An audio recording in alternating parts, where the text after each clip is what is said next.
Ben d'abord, j'aimerais ça vous souhaiter la bienvenue et surtout vous remercier de prendre ce temps ici pour vous perfectionner. C'est pas toujours évident de prendre un temps pendant nos vacances. Il y en a probablement qui ont des enfants, qui avaient prévu des petites vacances, des choses comme ça. Donc, c'est un temps qui est privilégié pour vous. Puis j'espère que vous serez en mesure d'en tirer profit à partir de ce que je vais vous présenter aujourd'hui.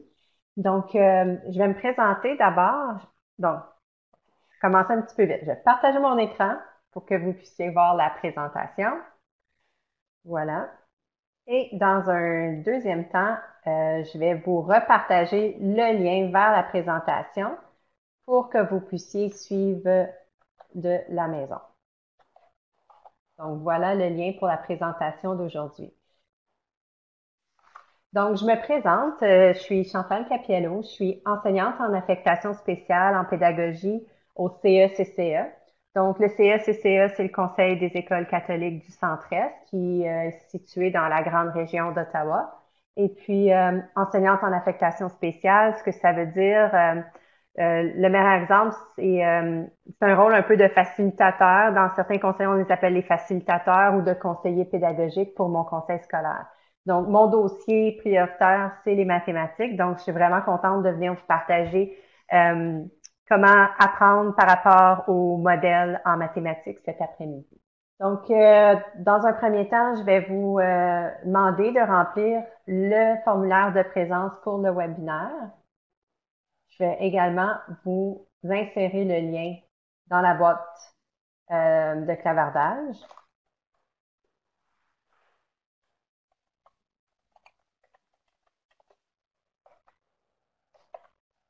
Voilà, donc le lien est là. Mais vous pouvez aussi cliquer directement dans la diapositive. Bonjour José. Donc, je vais continuer avec le résultat d'apprentissage. Vous l'avez déjà partagé par courriel.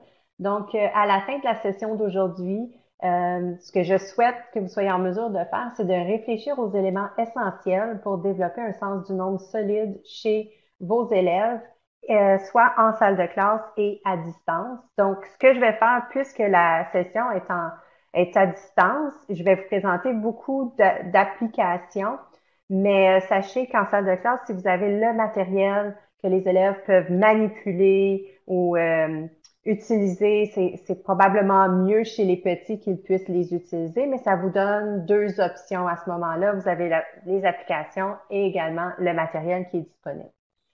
Dans un deuxième temps, j'aimerais que vous soyez en mesure d'intégrer un questionnement efficace dans votre enseignement des stratégies d'acquisition de faits numériques. Donc, si vous êtes familiarisé un petit peu avec le nouveau programme, les éléments fondamentaux ont une très grande place dans le domaine du nombre. Donc, avant, on appelait ce domaine-là numération et sens du nombre. Maintenant, c'est seulement le nombre.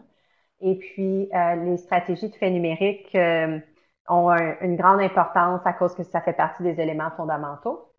Et puis aussi d'être capable de comprendre comment les élèves vont utiliser les divers outils mathématiques.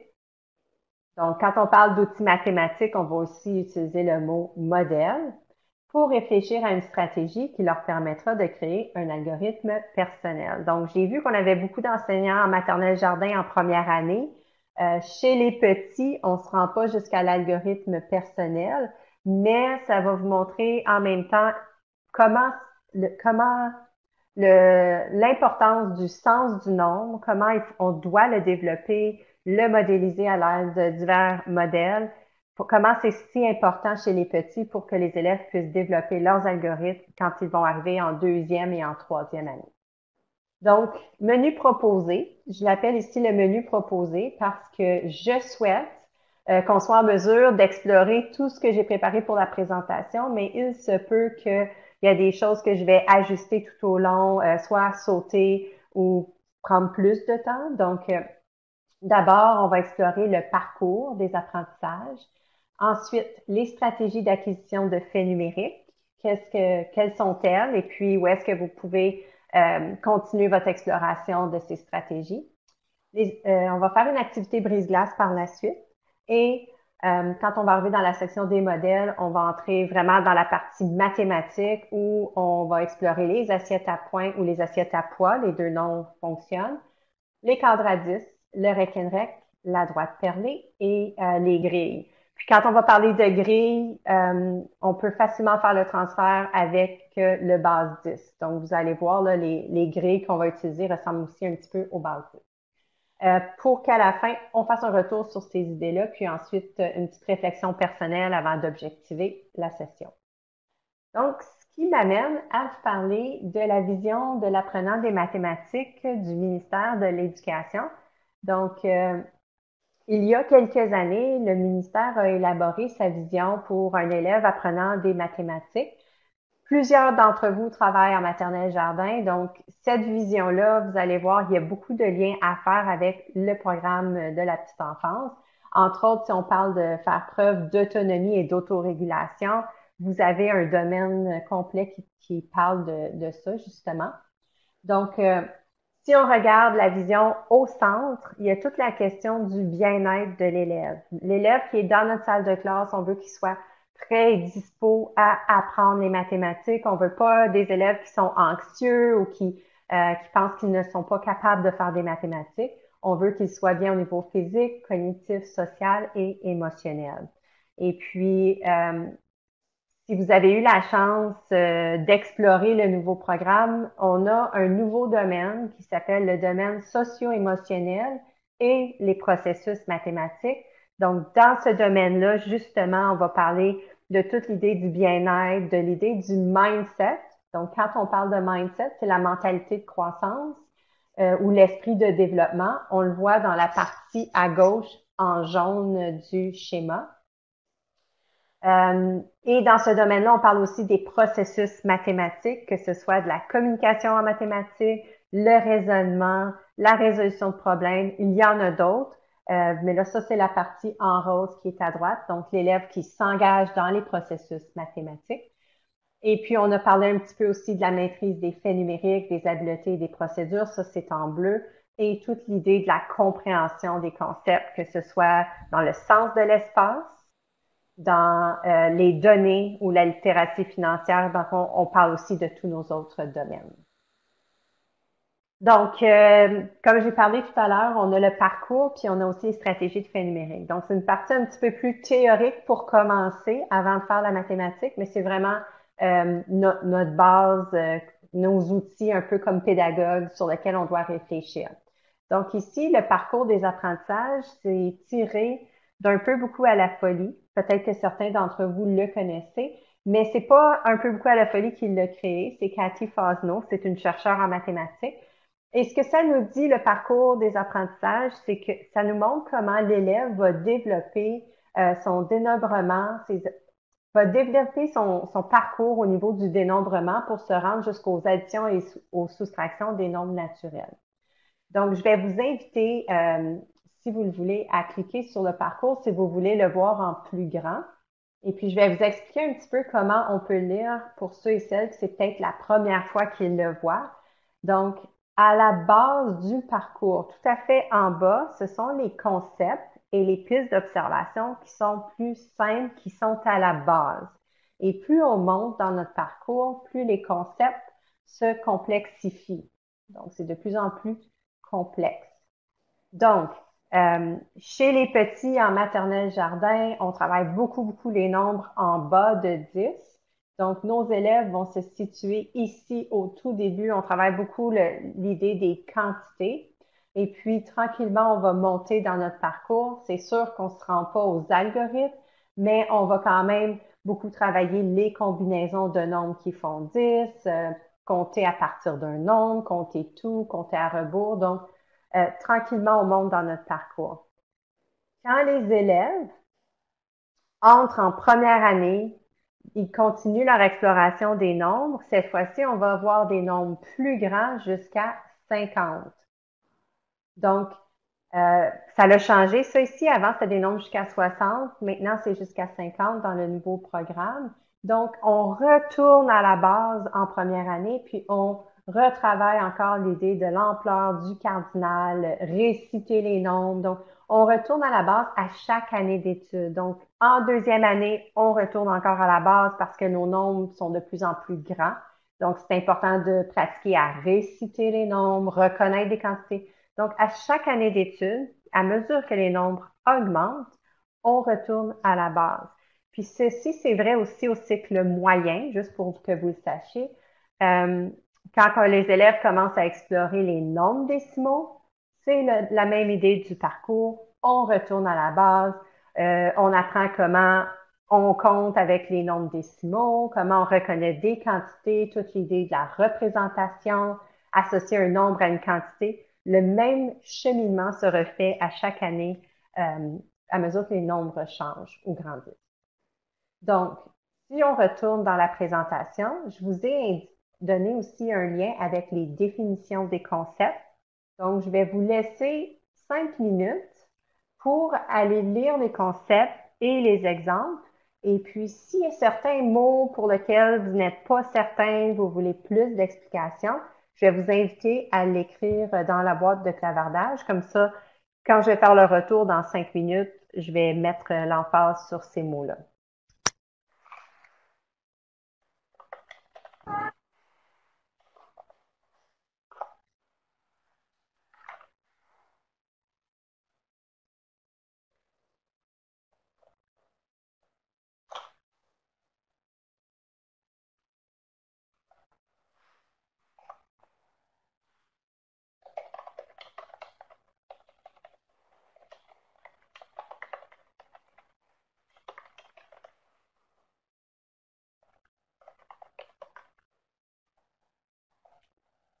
Swad, je suis encore ici.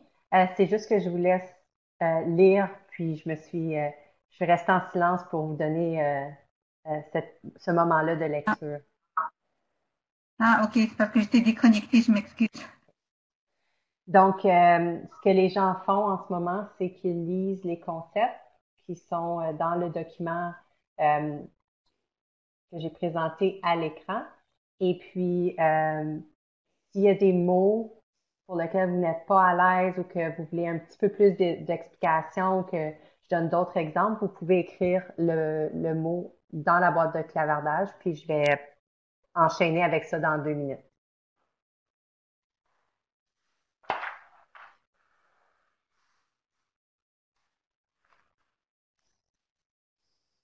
Donc, ça fait 5 minutes. Je vais commencer un petit peu à parler des concepts. Donc, certaines personnes ont mentionné certains concepts. Je vais commencer par l'inclusion hiérarchique. Donc, ça, c'est un des concepts qui est au début. C'est le 1, 2, 3, 4, le sixième. Donc, quand on parle d'inclusion hiérarchique, l'élève reconnaît que dans un ensemble d'objets, il y a d'autres quantités qui sont incluses. Donc, par exemple, si j'ai euh, 5 bols, est-ce que j'en ai assez pour mes 3 amis? Si j'ai 5 bols de céréales, est-ce que j'en ai assez pour mes 3 amis?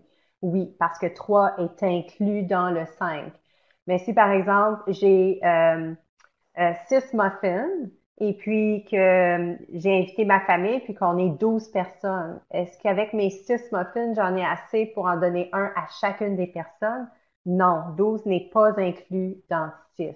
Donc, c'est de comprendre que quand on a un nombre, ce n'est pas juste, par exemple, le nombre 6. 6 a une amplitude. Il a aussi 5 qui est inclus, 4 qui est inclus, 3, 2 et 1. Cette idée-là est très importante quand on va parler de partage ou on va même soustraire. Donc, si j'ai 6 bonbons et je vais en donner 3 à mon ami, d'abord savoir que c'est possible parce que 3 est inclus dans 6, puis ensuite je suis capable de faire la manipulation. Je vais juste me rendre aux autres. Maintenant, les... continuer avec la compensation. Donc, un exemple de compensation, ce serait par exemple si je vais vous le donner en symbolique, puis après ça, on pourra peut-être y réfléchir avec un matériel. Donc, si j'ai 9 plus 3, 9, c'est pas toujours facile d'additionner une quantité avec le 9. Donc, ce que je peux faire, c'est prendre un de mon 3 et le donner à mon 9. Et puis, à ce moment-là, ça devient 10 plus 2. Donc, c'est l'idée de la compensation, c'est l'idée de compléter mon groupe de 10 pour que mes calculs soient plus faciles. Si je l'écrivais Aussi, d'une autre façon, 9 plus 3 est égal à 10 plus 2. Je pourrais le voir de cette façon ici parce que des deux côtés, c'est en égalité, même si j'en ai donné un de mon 3 à mon 10. Euh, la quantité totale reste la même. Avec un rec and rec, je pourrais avoir, par exemple, 9 perles sur une de mes tiges et 3 perles sur l'autre tige. Et puis, ce que je fais, c'est que je prends une de mes perles en dessous, je l'enlève et j'en donne une à mon 9. Donc là, je vois mon 10 et mon 2. Donc ça, c'est une façon de voir la compensation sur un rec and rec. On va le voir un petit peu plus tout à l'heure là, pour la compensation. Ça facilite vraiment le calcul mental quand les élèves sont habiles avec ça. J'ai vu aussi les doubles. Les doubles, c'est très, très exploité en deuxième année. Il faudrait que j'aille revoir plus en profondeur avec le nouveau programme si c'est encore là. Mais toute l'idée des doubles, c'est important. En première année, dans l'ancien programme, c'était beaucoup en bas de 10. On voulait que les élèves connaissent ces doubles-là. Donc, 1 plus 1, 2 plus 2, 3 plus 3. On explore beaucoup cette stratégie-là pour que les élèves les mémorisent. Puis, quand on parle des voisins des doubles, on va parler, par exemple, que si je veux faire 3 plus 2, ça me donne combien? Bien, si je connais le double, 2 plus 2, je sais que ça me fait 4. Et 1 de plus me donne le 5. Donc, l'idée des doubles permet d'automatiser beaucoup plus de combinaisons de nombres. Donc, quand on parle de voisins des doubles, ce serait le double plus 1, le double plus 2 et le double moins 1, le double moins 2. Donc, de travailler toutes ces combinaisons-là. Puis tout à l'heure, je vais vous montrer un outil qui va aider à explorer ça avec les assiettes, entre autres. Et puis là, je suis rendue, donc je pense que j'ai tout vu, compensation, inclusion hiérarchique, double, voisin des doubles, en dessous. Donc, Suzy qui a aussi parlé de Monsieur Bricio qui explique l'importance de l'inclusion hiérarchique dans le dénombrement. Donc, c'est merci pour la référence. S'il y en a qui ont le goût d'en savoir encore plus, vous pouvez aller voir justement là. Aussi, je vous ai mis dans la présentation. Ah non, excusez, ça c'est au niveau des stratégies de fait numérique. Ça va être dans la prochaine partie. Donc, peut-être juste revenir sur l'idée du cardinal de l'ensemble. Si votre élève est en train de dénombrer une quantité, par exemple, il y a 5 petites roches, et puis l'élève compte 1, 2, 3, 4, 5, c'est important de reposer la question à la fin, combien y en a-t-il? La question, elle est là dans les définitions, mais c'est important de reposer la question. Puis pourquoi? C'est parce qu'un élève qui n'a pas la cardinalité, qui ne comprend pas que le dernier nombre qui est nommé représente la quantité totale, va répéter son dénombrement. Donc, 1, 2, 3, 4, 5. Combien y en a-t-il? Les élèves qui n'ont pas acquis ce concept vont recompter 1, 2, 3, 4, 5. Donc, c'est juste une petite parenthèse, mais c'est très important parce que chez les petits, c'est pas un concept qui est facile. Et puis, l'ampleur qui est le premier. Donc, juste vous assurer que vous n'avez pas toujours des ensembles d'objets qui sont les mêmes objets. Varier les objets. Donc, si on vous avait parlé d'objets qui ont différentes tailles, par exemple, vous avez deux gros oursons, donc il y en a deux, puis vous avez un autre ensemble à côté avec trois Legos. Lequel des deux en a le plus? Bien, c'est l'ensemble de Lego qui en a trois, même si les objets sont petits. Parce qu'ici, on parle de la quantité. Donc, il ne faut pas se laisser prendre par la grosseur des objets quand on parle du sens du nombre. Donc, juste une petite parenthèse, donc de varier nos objets dans nos ensembles pour travailler l'idée-là de l'ampleur. Donc, je ne sais pas, Suzy, si tu as vu, Nathalie demande s'il y a un lien YouTube, puis oui, on pourrait peut-être l'ajouter. Donc, on pourrait essayer de Bonjour. voir. Là. Oui. En fait, c'est plutôt un livre que j'avais commandé de l'Europe. Monsieur Rémi Bricio. On peut faire des recherches aussi sur Internet, là, puis il y a plein de choses qu'on retrouve sur le web de Monsieur Rémi Bricio qui parle du dénombrement et du principe d'inclusion, où est-ce que l'élève qui va dénombrer, quand il touche chacun des objets pour arriver à 5, oui, on parle de cardinalité, mais s'il déplace chacun des objets à la fois pour démontrer que un, c'est un tout seul, mais quand je déplace le deuxième, là, j'ai un groupe de deux, c'est ça la quantité 2. Par la suite, je déplace le troisième objet, je vois la quantité 3 et je fais comme ça jusqu'au cinquième. L'élève prend davantage conscience que j'ai un regroupement de 5 et ceci représente la quantité 5. Et à l'intérieur de ce 5-là, oui, on retrouve 4, 3, 2 et 1. Donc, c'est vraiment, moi, j'ai été vraiment fascinée quand j'ai lu ses écrits. Puis, ben, tout ça, ben, la place, comme tu l'as si bien mentionné tantôt, à toute l'étude des faits numériques et à une meilleure compréhension. Mhm. Puis Voilà, je voulais tout simplement le partager. oui, puis tu l'as bien expliqué parce que c'est important de le faire avec le matériel. Là, ici, on a parlé des concepts, mais de le faire avec le matériel permet à l'élève de comprendre ce concept-là visuellement. Puis c'est toute l'idée que les nombres, c'est différent un peu des lettres parce que les nombres ont vraiment une amplitude c'est une quantité qui est représentée. Le nombre, c'est pas comme une lettre. A, c'est A, il n'y a pas autre chose en dessous. Donc, c'est une des grandes différences entre les symboles de mathématiques, qui sont nos nombres, puis entre les lettres aussi. Merci beaucoup pour ton partage. OK, donc ce qui m'amène à vous parler aussi des stratégies pour l'acquisition des faits numériques. Donc ici, j'ai l'aide-mémoire pour addition et soustraction. On va mettre un emphase sur ça aussi durant la présentation. Donc, je vous partage, c'est un aide-mémoire qu'on a fait, nous, pour nos enseignants à notre conseil, mais c'est pas quelque chose qu'on a inventé, ça vient du guide d'enseignement efficace, le fascicule 5. Donc, ici, c'est vraiment juste toutes les stratégies en une page, celles que vous devez travailler avec les élèves, enseigner pour que les élèves apprennent leurs faits numériques. Mais si vous voulez avoir plus d'idées, si vous voulez avoir des jeux aussi, il y a des jeux qui sont disponibles dans ce fascicule-là et puis beaucoup plus d'explications par rapport aux différentes stratégies. Donc, les stratégies, nous allons les explorer à travers un peu les activités. Donc, on va parler des faits numériques avec 0. Donc, si j'ajoute 0 ou si j'enlève 0, ça me donne combien? Un de plus, deux de plus, un de moins, deux de moins. On en a déjà parlé, entre autres avec nos doubles, mais on va aussi voir avec les assiettes qu'on peut faire à partir de la reconnaissance globale.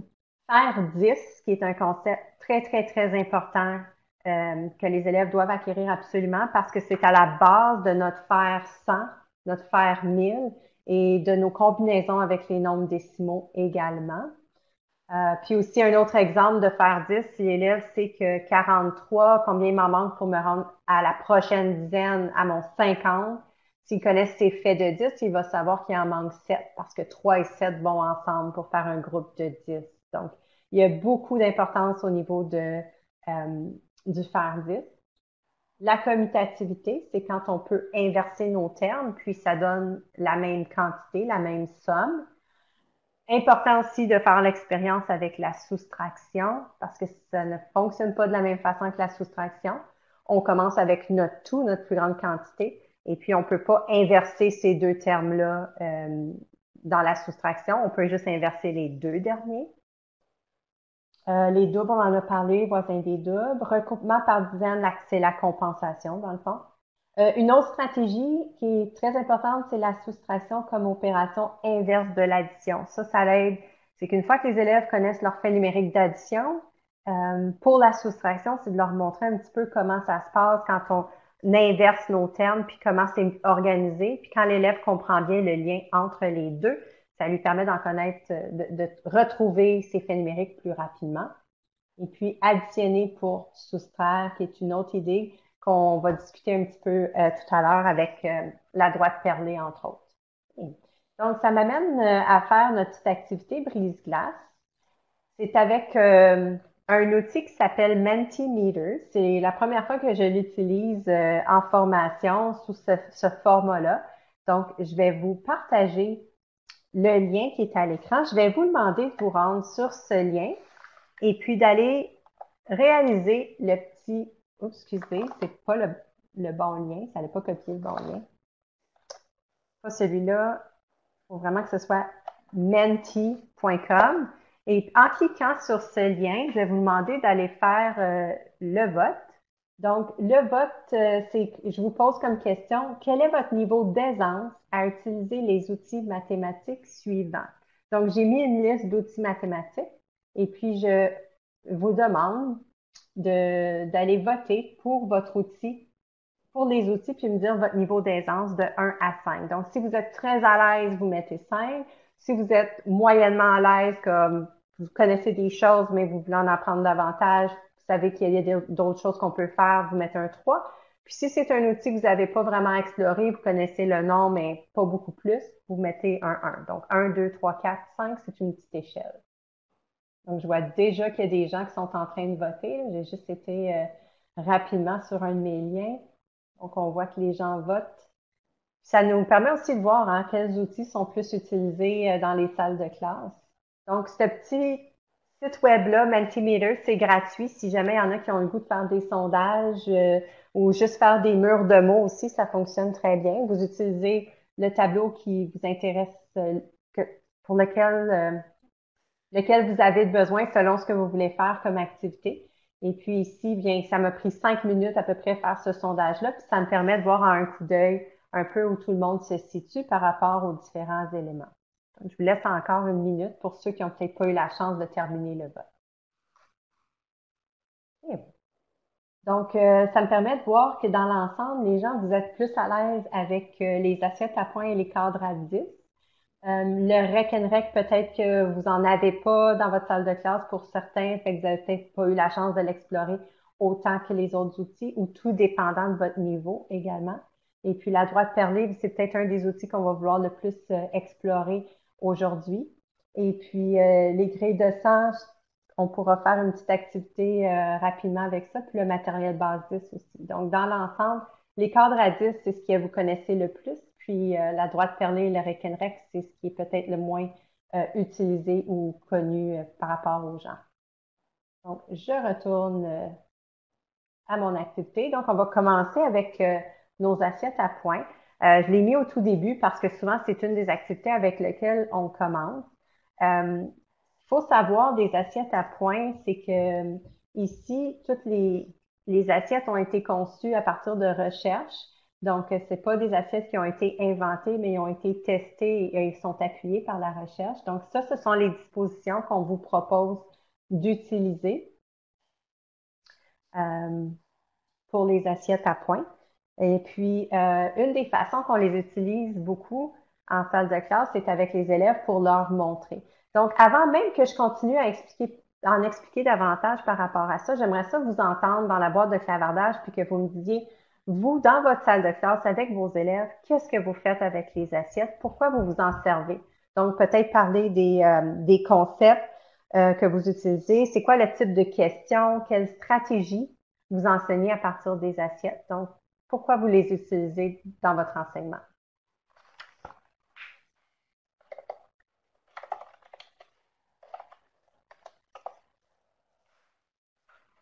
Donc, la reconnaissance globale et le groupement, tout à fait. On va pouvoir parler un peu de ça. Plus un, moins un, j'imagine à partir de la reconnaissance globale. Différentes représentations et dispositions. Pour travailler le sens du nombre, tout à fait. Pour travailler la reconnaissance globale. Évaluation diagnostique en début d'année. Oui, je pense, René, tu es au même conseil que moi. Donc, ça, c'est une chose qu'on fait parce que la reconnaissance globale, c'est un concept très, très, très important pour les élèves, surtout quand on veut voir si les élèves peuvent reconnaître une quantité sans compter, puis aussi au niveau de l'estimation. Reconnaissance globale, flexibilité, oui. Différentes combinaisons d'un même nombre. Donc, ça, c'est toute l'idée. On peut parler de flexibilité, puis on peut aussi parler j'ai oublié mon terme, excusez, de conservation. Donc, c'est l'idée de la conservation qui était un des éléments de notre parcours. Travailler les points d'ancrage, les doubles, compter à partir d'un nombre. Oui. Oui, donc on a des idées avec le rec and rec, mais si on réfléchit au cadre à 10, donc Majda, tu parles de dénombrement et de correspondance 1 à 1. Donc, si notre élève est capable de reconnaître la quantité globalement ou s'il a une stratégie pour dénombrer, ça nous montre qu'il est capable de faire la correspondance un à un. Tout à fait. Reconnaissance visuelle, regroupement, point d'ancrage, commutativité, associativité, la distributivité, tout à fait. Associativité, ça, je suis curieuse de savoir comment tu le fais. C'est la, pour l'instant, je le vois pas, mais je serais curieuse. Ah, si on fait, par exemple, peut-être fois 10, fois 20. Ah oui, pour les plus grands. Ah, j'aime l'idée, Chantal, que tu dis que les élèves font leurs propres assiettes. Donc oui, pourquoi pas d'en créer pour la maison? Donc les questions, combien y en a-t-il? Comment les as-tu vues? OK. Donc je pense que ça fait comme un bon tour de ce que vous faites avec les assiettes. Donc ce qu'on va faire, c'est que on va aller regarder juste le Google formulaire. Je n'ai pas fait une grosse planification dans la présentation. Donc c'est le lien présentation des assiettes que j'ai cliqué. Et puis, ici, c'est vraiment pour travailler la reconnaissance globale. Combien y a-t-il de points? Comment les as-tu comptés? Donc, si vous regardez, une façon que vous pouvez utiliser les assiettes, c'est d'y aller par progression. Donc, ici, de la façon que j'ai organisé les assiettes, j'ai 2 rouges, un noir sur la première. Et ensuite, j'ai doublé les 2 quantités. Donc, ça me permet de voir le double sans nécessairement poser la question du double. J'ai mis une progression à travers ça. Donc, on a présenté cette présentation ici avec une autre équipe et puis les gens disaient, ben, comment on fait pour introduire tous ces outils-là? Ben, une façon de les introduire, c'est de commencer par des assiettes ou des nombres, si vous travaillez avec les cadres à 10, qui sont pas trop grands pour que tout le monde ait un point d'entrée accessible. Donc ici, j'ai doublé la quantité. Ensuite, j'ai ajouté un point au centre de mon 4 pour que ça me fasse mon 5. Et puis, à la toute fin, j'ai doublé la quantité des points noirs seulement et non les points rouges. Donc, si je vous pose la question, combien y a-t-il de points? Comment les as-tu comptés? Et puis, juste pour vous dire, à ce moment-ci, je demanderais peut-être à une personne de prendre la parole pour expliquer comment elle les a comptés. Une ou deux personnes pour qu'on ait deux façons différentes. Donc, combien y a-t-il de points? Comment les as-tu comptés? Est-ce qu'on a quelqu'un qui aimerait partager? Donc, René, est-ce que tu voudrais prendre la parole pour nous expliquer comment tu les as comptés? Ben, si tu veux, Chantal, je peux y aller. Oui. Alors, c'est soit, alors moi j'ai vu un groupe de 5 et Oui. un groupe de 4. Et puis, je sais que 5 plus 4, ça fait 9. Donc, un groupe de 5 rouges et 4 noirs, 5 plus 4 égale 9. Très bien, merci. J'ai vu aussi que, donc ça, c'est une façon de le voir. Avec les élèves, je voudrais savoir s'il y en a qui l'ont compté d'une autre façon. Donc, Jocelyne, je ne sais pas si tu l'as compté d'une autre façon, mais tu as levé la main. Est-ce que tu aimerais partager? Oui, vous m'entendez? Oui, vas-y. OK. Nous, avec nos élèves de maternelle jardin, on joue beaucoup avec les dés. Alors, comme moi, je dirais comme ben, le 5, c'est comme représenté sur un dé, puis ainsi que le 4. Alors, pour ceux qui sont capables de faire des éditions déjà, surtout des élèves de jardin, ils peuvent représenter les 5 points puis les 4 points comme sur un dé. Oui, tout à fait. Il y a un lien à faire. Il y en a plusieurs qui vont même commencer avec les dés avant de se rendre dans les assiettes. Donc, ça pourrait être une façon de commencer avec les élèves. Puis ensuite, ça leur permet de faire des liens. Tout à fait. Merci pour ton partage. Je vois aussi, il y a deux personnes qui ont parlé de bons de deux, donc Suzy et Jerry. Donc, j'imagine, euh, en commençant à la droite ou en haut, on pourrait faire 2, 4, 6, 8 et ensuite à la fin, ajouter le point rouge. Quand on le fait avec les élèves, c'est important de montrer l'assiette 3 secondes. Donc, ça, c'est la façon de le faire. On le montre 3 secondes et ensuite on la cache. On peut laisser plus de temps à l'élève pour réfléchir, même si l'assiette n'est pas devant lui. On peut donner un bon 5 à 10 secondes supplémentaires juste pour que l'élève réfléchissent à la quantité. Et puis ensuite, quand vous le faites avec les élèves, laissez-leur la chance de partager avec un ami pour voir si ils ont bien trouvé la bonne quantité. Et ensuite, qu'ils partagent avec leur partenaire comment ils ont compté les points sur l'assiette. Puis une fois que ça c'est fait, vous pouvez faire le partage en grand groupe, donc demander à un ou deux élèves, selon ce que vous avez entendu, de partager au grand groupe. Donc ici, j'ai pas eu la chance de prendre un crayon, mais avec les élèves dans la classe, vous pouvez aussi le faire sur le TBI, puis aller encercler les points pour montrer aux autres élèves comment l'élève, quelle stratégie l'élève a utilisée. Donc, ce que je viens de vous décrire, c'est un pense-parle-partage. Donc, on laisse aux élèves le temps de penser, ensuite partager avec un partenaire pour ensuite partager en grand groupe.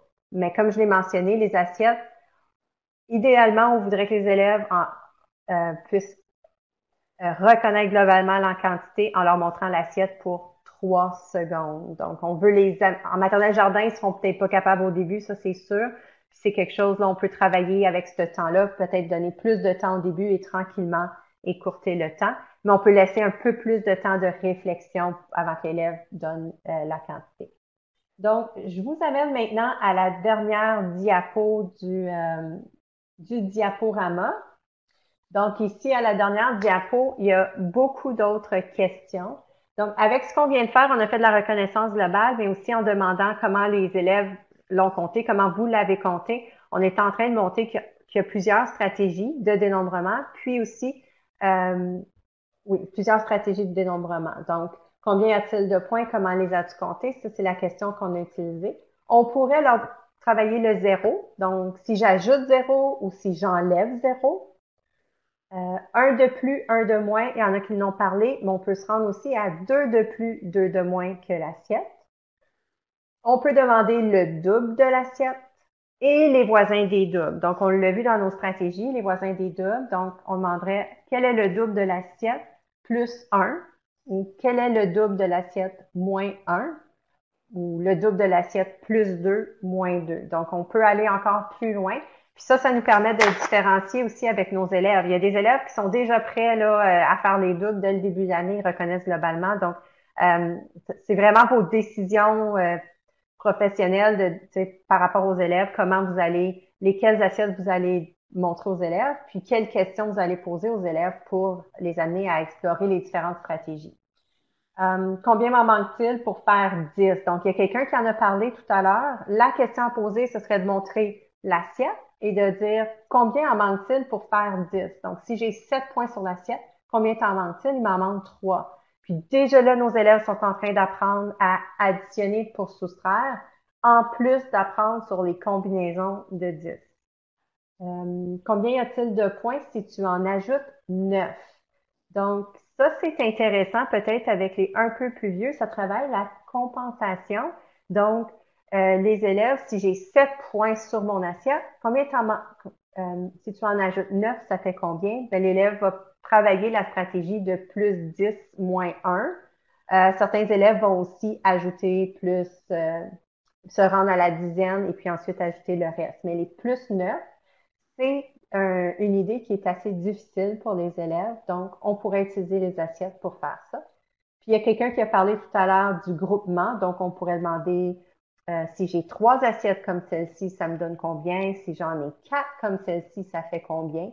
Donc, ça travaille, le triple travaillerait un groupe de plus que le double. Donc, on est rendu un petit peu dans nos stratégies de multiplication, mais c'est très utile pour les élèves de 3e année.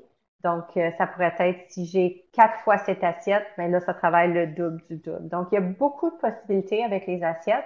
Puis, même chez les grands, on peut travailler les assiettes avec les nombres décimaux et les fractions aussi.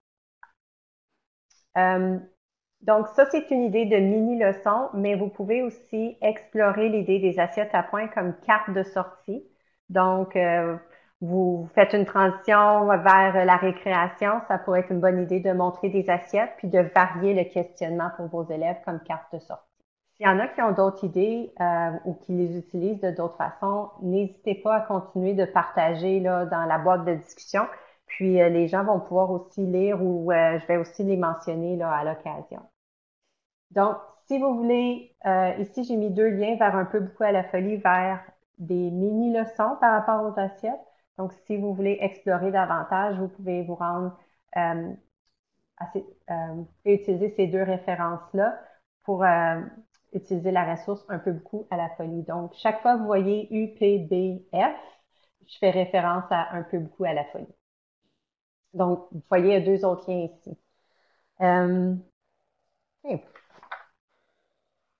Donc, on continue maintenant avec les cadres à 10. Ça, c'est un des outils avec lequel vous êtes le plus familier. Donc, on l'a vu dans le Mentimeter.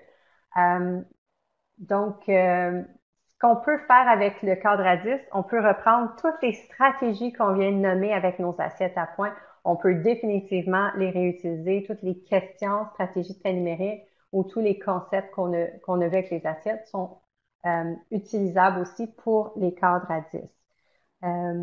Donc, avec les cadres à 10, souvent les gens vont nous poser comme question, est-ce qu'on doit absolument remplir nos rangées avant de remplir les autres? Puis la réponse, c'est que dans les conventions, je veux dire, dans les ressources que moi j'ai utilisées, on mentionne de toujours remplir une ligne à la fois.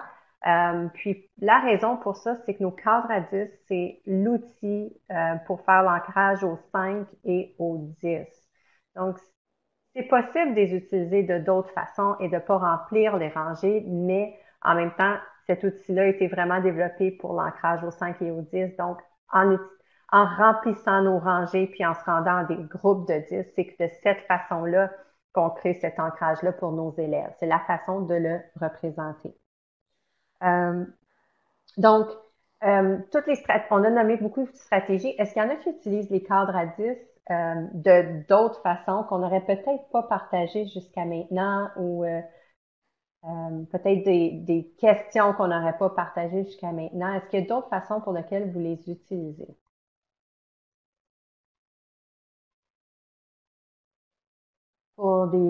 Donc, on a parlé des stratégies des assiettes.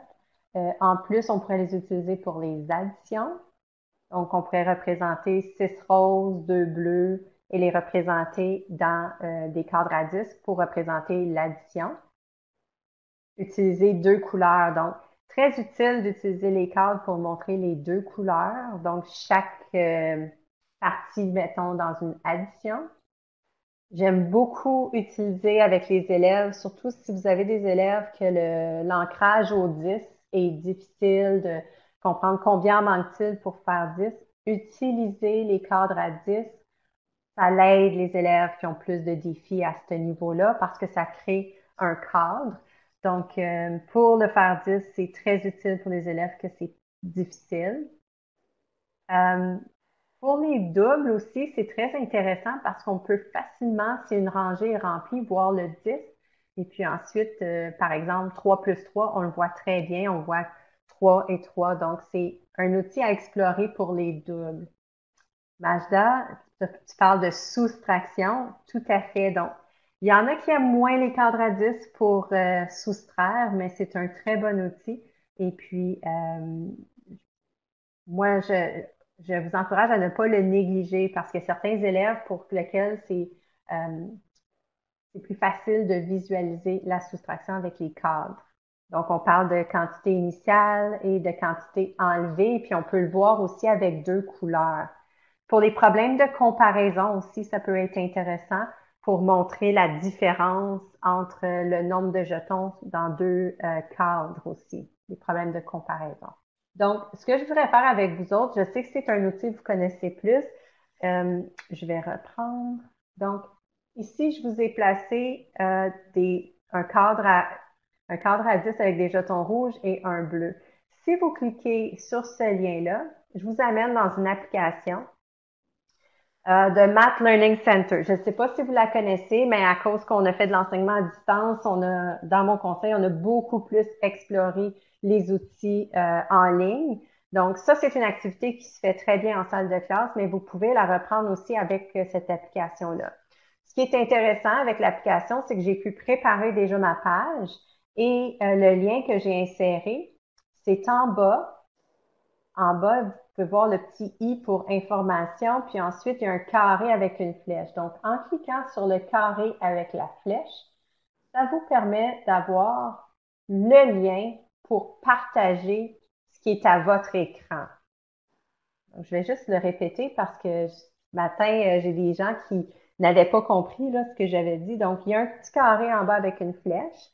Et puis, en cliquant, ça me permet d'avoir le lien pour l'image que j'ai à l'écran. Donc, cette image-là, j'ai déjà préparée. J'ai déjà cliqué mon lien, puis c'est le lien que je vous partage. Donc, je commence déjà mon activité avec quelque chose. Sinon, si vous faites juste entrer dans l'application, c'est un écran blanc. Donc, si je continue à partir de ça ici, la question que je veux vous poser, c'est comment est-ce que je peux résoudre cette addition, cette équation ici? Donc, on voit en haut que j'ai 8 et en bas, j'ai 6. Comment que je peux les compter en utilisant les jetons et le cadre à 10 pour que je vois la somme plus facilement? Donc, qu'est-ce que je pourrais faire pour voir facilement la somme? Rappelez-vous que ce sont des cadres à 10, donc je peux bouger les jetons, je peux manipuler, là. Donc, qu'est-ce que je peux faire avec ces deux cadres pour voir plus facilement la quantité? Est-ce qu'il y a quelqu'un qui voulait partager? J'ai entendu un micro. Ce serait correct, là. Vous pouvez partager. Et je pense que là, les gens, vous voyez un petit peu où on s'en va avec cette activité-là. Donc, c'est de bouger les deux bleus. Et, je vais reprendre. OK. Donc, de bouger deux bleus en dessous et les déplacer vers le haut. De cette façon, je peux voir facilement mon 10 en haut et le 4 en bas. Et puis maintenant, je sais que je peux très bien voir là, le 10 plus 4 égale à 14. Donc, j'ai le 10 en haut. Donc, on a le 10 qui est en haut ici. Et puis, on a le 4 en bas. Voilà. Donc, si je voulais maintenant sauvegarder mon travail, je pourrais retourner en bas, où est-ce que c'est écrit Share, prendre le nouveau lien, et puis ça me permet de garder mes traces de mon travail. Puis je pourrais venir les insérer dans ma présentation. Donc, si jamais vous voulez utiliser cet outil-là avec les élèves, ce qui est important de savoir, c'est que les élèves pourraient facilement vous partager en utilisant le lien. Il faut juste que les élèves n'oublient pas d'aller copier le lien. Je vais juste le mettre en fait dans les notes. Voilà. Donc, est-ce que ça va pour ça? Je vais passer à la prochaine partie vu que vous êtes à l'aise avec... Merci Suzy pour le partage, d'avoir partagé le lien. Okay. Donc, en gros, c'était ça pour les cadres à 10.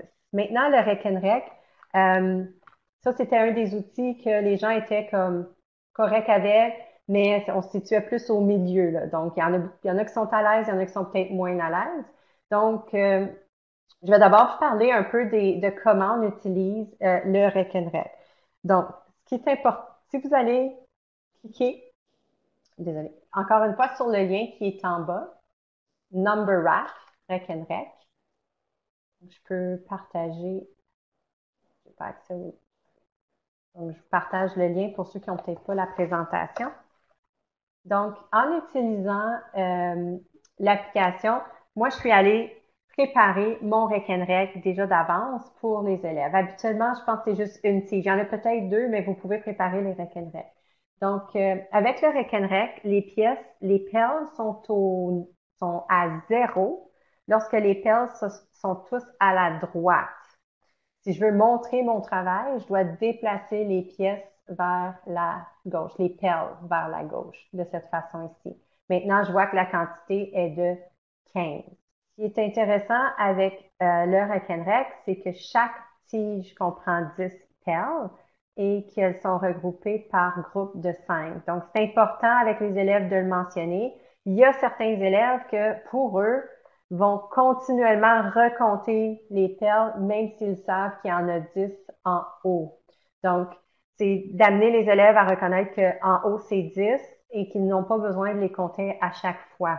Puis ensuite, une fois que ça c'est acquis, le 10, le 5, là, on peut faire des liens avec les autres nombres. Donc, par exemple, j'enlève une perle ici, j'en ai 4. L'élève qui reconnaît pas le 4, mais qui sait qu'il y en a 5 comme ça, puis 5 moins 1, c'est 4.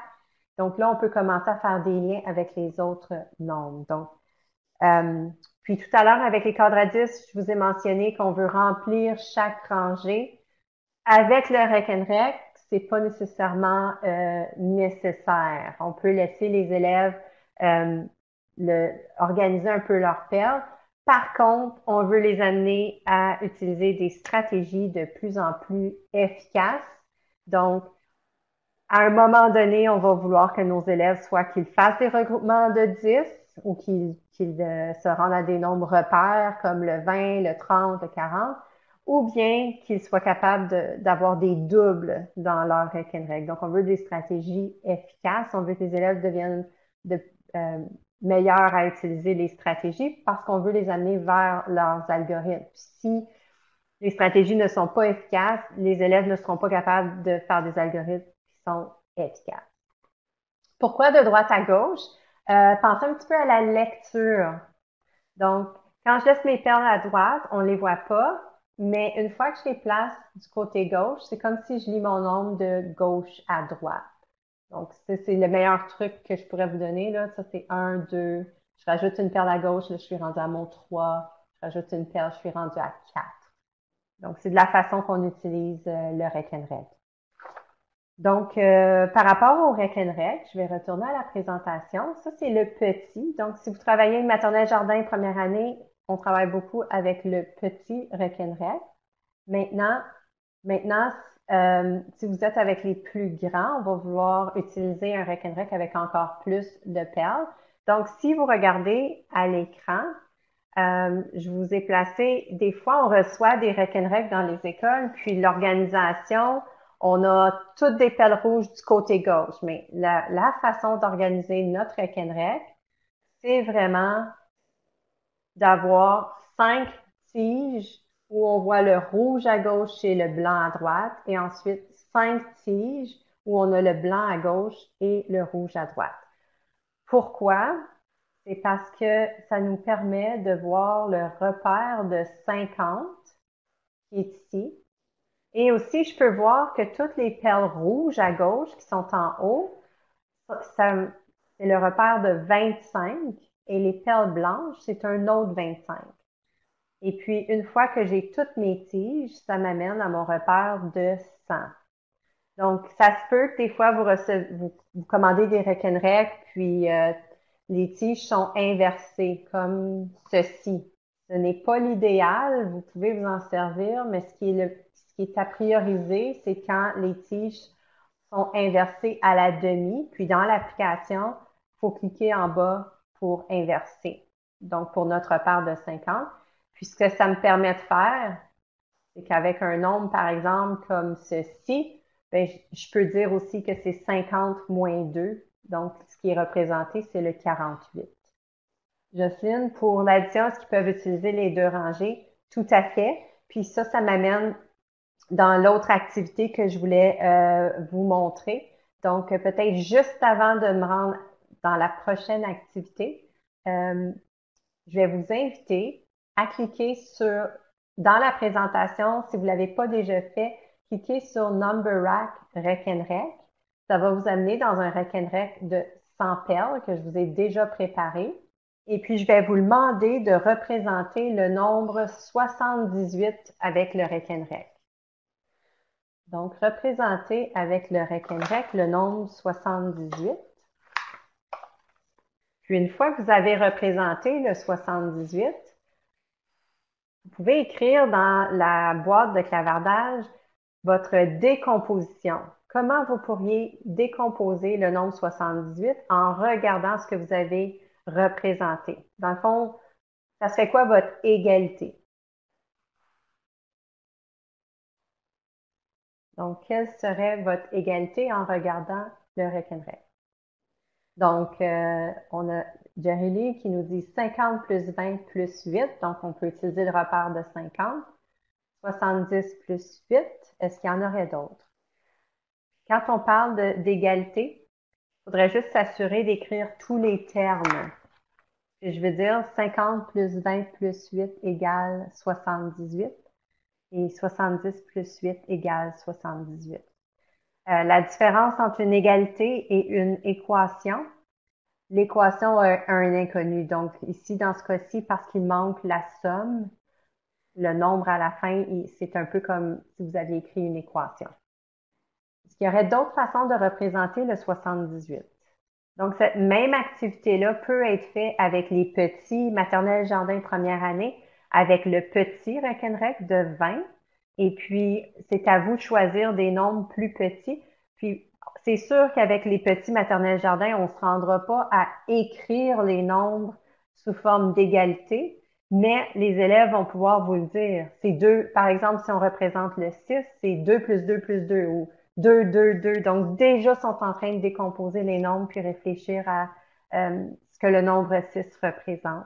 Donc là, on a même une soustraction. On a d'autres décompositions. Cette activité-là, c'est une activité de deuxième année qu'on ferait probablement dans l'ancien. Avec un peu beaucoup à la folie, on attendait un petit peu plus longtemps en cours d'année. C'est pas une activité de début d'année.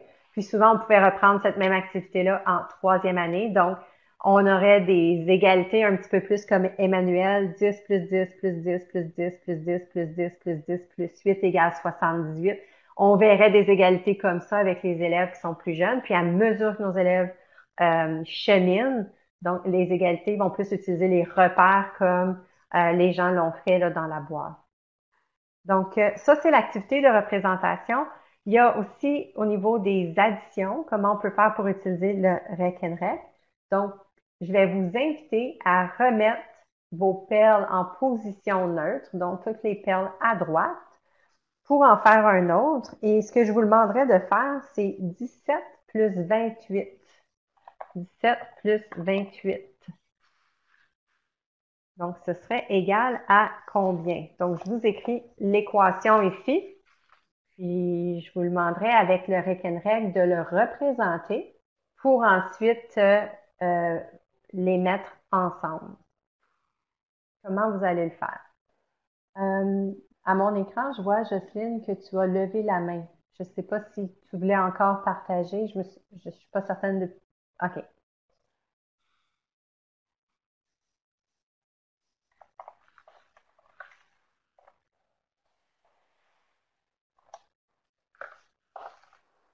Donc, s'il y a quelqu'un qui aimerait peut-être, une fois que vous l'avez fait, vous partager un petit peu votre stratégie, ça me permettrait d'écrire votre algorithme à l'écran. Donc, Suzy, je vois que tu as levé la main. Est-ce que ce serait pour partager? Oui, oui, oui, oui. Alors, je viens de t'envoyer le lien de ce que j'ai représenté là, sur mon Rekenrec. Partager mon travail. Si tu cliques sur le lien dans la conversation, on va pouvoir voir l'organisation de mes billes. Je le vois pas sur ton... Oui, juste un instant, ça me prend quelques clics parce que je travaille avec deux écrans. Ça s'en vient, j'ai eu ça. Bon, là, je le lis. Je retourne dans la boîte, là. Donc, Suzy, voilà. Est-ce que tu le vois? Non, Non? non, c'est tout bleu, gris, il n'y a Je rien. vais juste recommencer le partage dans ce cas-là. OK. Donc, c'est juste qu'avec Adobe Connect, il faut que je fasse un petit peu plus de clics. OK, là, je le vois. OK. Alors, j'imagine que les autres personnes aussi le voient. Donc, tu remarques que j'ai placé 17 sur les deux premières lignes. Et ensuite, je suis allée mettre le 28 pour que par la suite, je puisse aller enlever les 3 billes de 28 pour mettre les 3 billes du 17. Donc, On voit à ce moment-là que ça donne 45. donc, à partir de ton 17, tu as ajouté 3 ici. Oui, Et puis, donc j'ai enlevé 3 billes à 28. donc, tu as utilisé la compensation pour Exact, faire ça. OK. exactement. Donc là, je vais changer d'écran.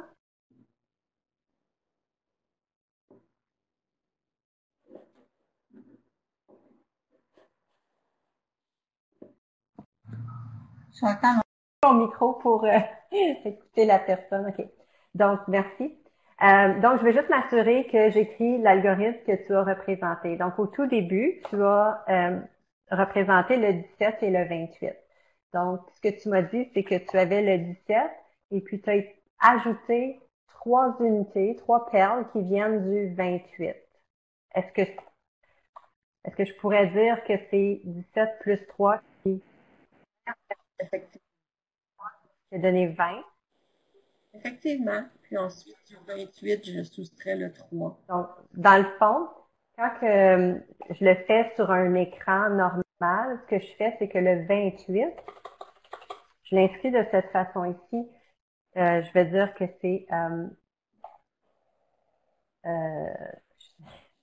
25 plus 3, comme ça, entre parenthèses. Donc, c'est la décomposition de ton 28. Tu sais que dans 28, tu as 25 et tu as 3. Donc là, par la suite, le 20, est-ce que tu as ajouté 20 du 28 ou tu as juste ajouté le 25? J'ai ajouté le 3 du 28. Ben, en fait, j'ai ôté le 3. Alors, j'ai donné à un, puis j'ai ôté à l'autre. Comme si j'avais mes deux quantités devant moi, le 17 et le 28, et afin de calculer plus rapidement, tu dis, ben, pour compléter mon 17, je vais aller en chercher 3 dans l'autre pile, parce que de toute façon, ces deux piles-là réunies me donnent, peu importe la disposition, me donnent la même quantité. Donc, tu vois, il y a comme un travail qui doit être fait comme au préalable pour en venir à être capable d'écrire en langage mathématique ce qui se passe. Mais je pense qu'avec les petits, ce qui est important pour ma part, c'est vraiment la manipulation comme telle, en ayant concrètement des jetons devant eux, des boîtes de 10, de pouvoir se permettre de déplacer les quantités, de voir que la somme demeure la même, peu importe cette même quantité-là, qu'elle soit répartie de façon différente. Alors, quand j'ai 6 plus 4, c'est plus facile de dire 5 plus 5 aussi, ils sont plus... Donc, dans le voilà. fond, Fait que après ça, de le transposer dans le rec and rec, ben, ça devient intéressant pour les plus grands nombres. dans le fond, toi, tu avais déjà fait cette manipulation-là dans ta tête avant même de... Parce que quand on le fait avec le rec and rec, le défi des enseignants, c'est vraiment d'écrire les algorithmes pour que les élèves, par la suite, soient capables de continuer d'écrire leurs algorithmes. Puis, c'est de toujours avoir en tête comme un peu les étapes. Donc, avec les petits, souvent, ils vont dire, j'ai ajouté 3, comme ils vont compter du début un peu, là. Ils vont faire le 17 plus 3. Puis ensuite, du 20, ils vont rajouter 20 ou rajouter 10, 10 et 5. Mais en t'écoutant, je pense que tu avais déjà fait ce travail-là en calcul mental, le plus 3 puis le moins 3. Donc, dans le fond, toi, c'était 20 plus 25 que tu as représenté sur ton rec and rec parce que tu le voyais déjà dans ta tête. Que ça... J'en suis venue à le faire quand j'ai vu que les 3 billes blanches qui restaient du 17 là, dans le fond, ben, si je voulais aller les ajouter dans mon groupe, dans la somme, je devais aller les enlever ailleurs, donc dans le 28. Puis cette stratégie-là, c'est la compensation. Puis souvent, les élèves qui ont pas assez manipulé ne le verront pas. Ça va souvent être nos élèves plus forts dans la classe là, qui vont les voir en premier, ces stratégies-là. Donc, ouais. Fait que de là, l'importance de beaucoup manipuler le rec and rec, c'est un bon outil pour travailler les stratégies de compensation puis qu'ils puissent les voir. Est-ce qu'il y aurait quelqu'un d'autre qui voudrait partager une autre stratégie qu'on aurait pu utiliser? C'est peut-être pas la vôtre, mais c'est peut-être une que vous pensez que vos élèves auraient partagée. Est-ce que, Chantal, tu as une stratégie différente? Ou soit, je viens de voir que tu as levé la main. Ben moi, c'était juste pour faire sûr, là, quand on demande à un enfant de reproduire l'algorithme qu'il a fait sur le rec and rec, parce que moi, bon, j'ai fait la même chose que la collègue là qui était juste avant moi, j'ai oublié son nom, je m'excuse. Suzy, je pense, quand elle a mis 20 plus 25. Mais si on regarde le rec and rec pour les petits, moi, je m'attendais à ce qu'ils écriraient plus. Ils vont m'écrire 20 plus 20 plus 5, parce que c'est vraiment ça qui est sur le rec and rec. Mhm. Euh, Ça aussi, c'est dire, quand je leur demande de me représenter ce qu'ils ont fait, est-ce que je m'attends à ce qu'ils me mettent comme tout ce qu'ils voient par tige ou est-ce que c'est correct aussi s'ils fassent directement déjà l'addition là, comme c'est le cas ici, 20 plus c'est 25. une très bonne question que tu poses parce que tout ça va dépendre où l'enfant est rendu dans son apprentissage. Donc, souvent, en deuxième année, au tout début, les élèves vont nous dire exactement ce qu'ils voient sur le Rekenreg. Donc, il y a des élèves qui diraient 10 plus 10 plus 10 plus 10. Donc, ils vont décomposer tout, les deux nombres. Par contre, faut garder en tête qu'à mesure que les élèves cheminent, on veut les amener vers des stratégies de plus en plus efficaces. Ici, je voudrais juste parler aussi du processus de modélisation. Quand on utilise, par exemple, un modèle comme le Rekenreg, et puis qu'on veut montrer aux élèves comment écrire des algorithmes, c'est vraiment l'enseignant qui va modéliser ce que l'élève nous dit. Donc ici, avec Suzy m'a expliqué ce qu'elle a fait sur le Rekenreg et moi, j'ai modélisé ses traces en écrivant son algorithme et la stratégie qu'elle a utilisée, c'est la compensation. Donc, l'enseignant a un très grand rôle au début au niveau de la modélisation, où on pourrait même parler d'un modelage. Dans le fond, vous êtes les modèles de comment on écrit l'algorithme. L'important, c'est d'essayer d'être le plus fidèle possible à ce que les élèves nous disent. Le bémol dans tout ça, c'est qu'on veut amener les élèves à être de plus en plus efficaces dans leur stratégie. Donc, on veut les amener à, ils utilisent la décomposition, à décomposer le moins possible. Les élèves décomposent tout, ils décomposent le 17 et le 25. À un moment donné, quand ils vont continuer leur apprentissage des opérations, les algorithmes vont être très grands et ça ne devient plus efficace. Puis le risque d'erreur est de plus en plus grand. De là l'importance de travailler l'ancrage au 10. Donc ici, par exemple, une des stratégies que les élèves souvent vont utiliser, c'est la décomposition. Donc un algorithme ici pourrait être 17 plus 3 égale 20. Donc le 3 vient du 28. Ensuite, il me reste 25. Souvent, les élèves vont dire qu'ils vont faire plus 10, plus 10, plus 5. Donc, j'aurais d'autres étapes à ajouter. Donc, j'ajoute 10. Ça me donne 30. J'ajoute un autre 10. Je suis rendue à 40. Et à la fin, j'ajoute le 25. Le 5, désolé. Égale 45. Et puis là, à ce moment-là, je peux voir, et je vais juste prendre un cercle, et je peux voir ici que j'ai ajouté le 28 ici, au centre. Donc ça, c'est souvent une stratégie que les élèves vont utiliser. Puis avec le Rekenreg, j'aurais pu le voir, l'élève représente 17, ajoute 3, ajoute le 10, ajoute le 10 et ajoute le 5. Et ça ici, c'est de la décomposition.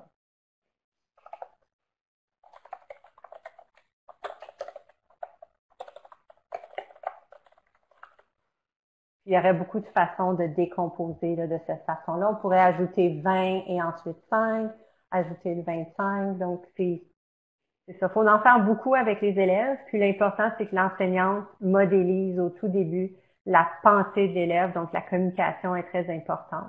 Puis la communication, c'est un gros morceau dans nos processus mathématiques. On veut que l'élève communique sa pensée mathématique, son raisonnement.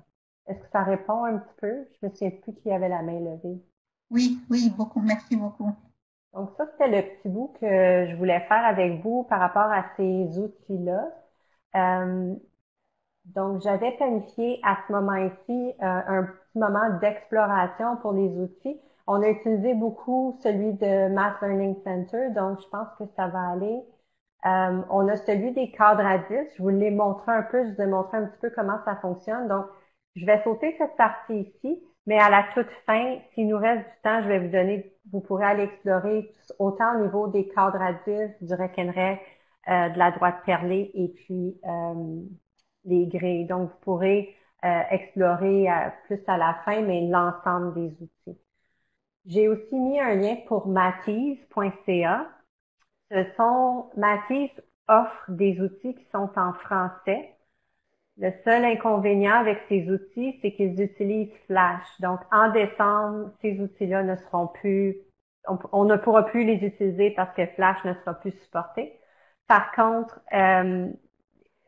puisque c'est un outil, un site du ministère, probablement que le site va se renouveler éventuellement, puis que ces outils seront disponibles sur d'autres formats. Mais peut-être juste le garder en tête. Mais il s'utilise en ce moment jusqu'en décembre. Il faut juste désactiver Flash pour pouvoir utiliser les activités. Donc, c'est le seul inconvénient. Donc, ce qui m'amène à vous parler de la droite perlée, puis c'est un des outils là qu'on voudrait le plus explorer aujourd'hui. Et puis, je vais aussi avoir une petite vidéo pour vous autres là, pour pouvoir vous montrer un petit peu en vrai à quoi ça ressemble. Donc, si je vous parle de la droite perlée, ce que je peux vous dire, c'est que contrairement au Rekenrek, je vais juste me rendre sur la prochaine diapo là, pour que vous ayez une idée en vrai. Donc, ça, c'est une droite perlée qu'on se sert, nous, dans les salles de classe. Donc, vous pouvez remarquer que c'est quand même assez grand, une droite perlée. Chez les petits, vous pourriez en avoir de 10. Et puis, vous pourriez aussi avoir des centres peut-être où on fabrique des droites perlées comme ça. Celle-ci que vous voyez à l'écran elle était beaucoup plus longue et au départ, on avait 100 perles, mais on a juste gardé ce qu'on avait besoin. Donc, c'est un peu le même principe qu'un Rekenrek. On doit commencer par les 5 perles rouges et ensuite, c'est 5 blancs, 5 rouges, 5 blancs et ça suit comme ça jusqu'au bout. On voudrait, dans une salle de classe, l'instant, que j'entendais parler, donc ça, je pense que ça va. OK. Ah, Chantal, bonne question. L'algorithme personnel commence en 2e année. Ça, c'est ce qui était dans l'ancien programme. Il faudrait que je vérifie avec le nouveau programme, mais dans l'ancien, c'était en 2e année. Pas au début de l'année, par contre, mais en cours d'année. Donc, la droite perlée, contrairement au Rekenrek, on ne bouge pas les perles. Donc, je sais que des fois, dans certaines classes, les gens l'avaient d'accrocher au tableau sur un mur.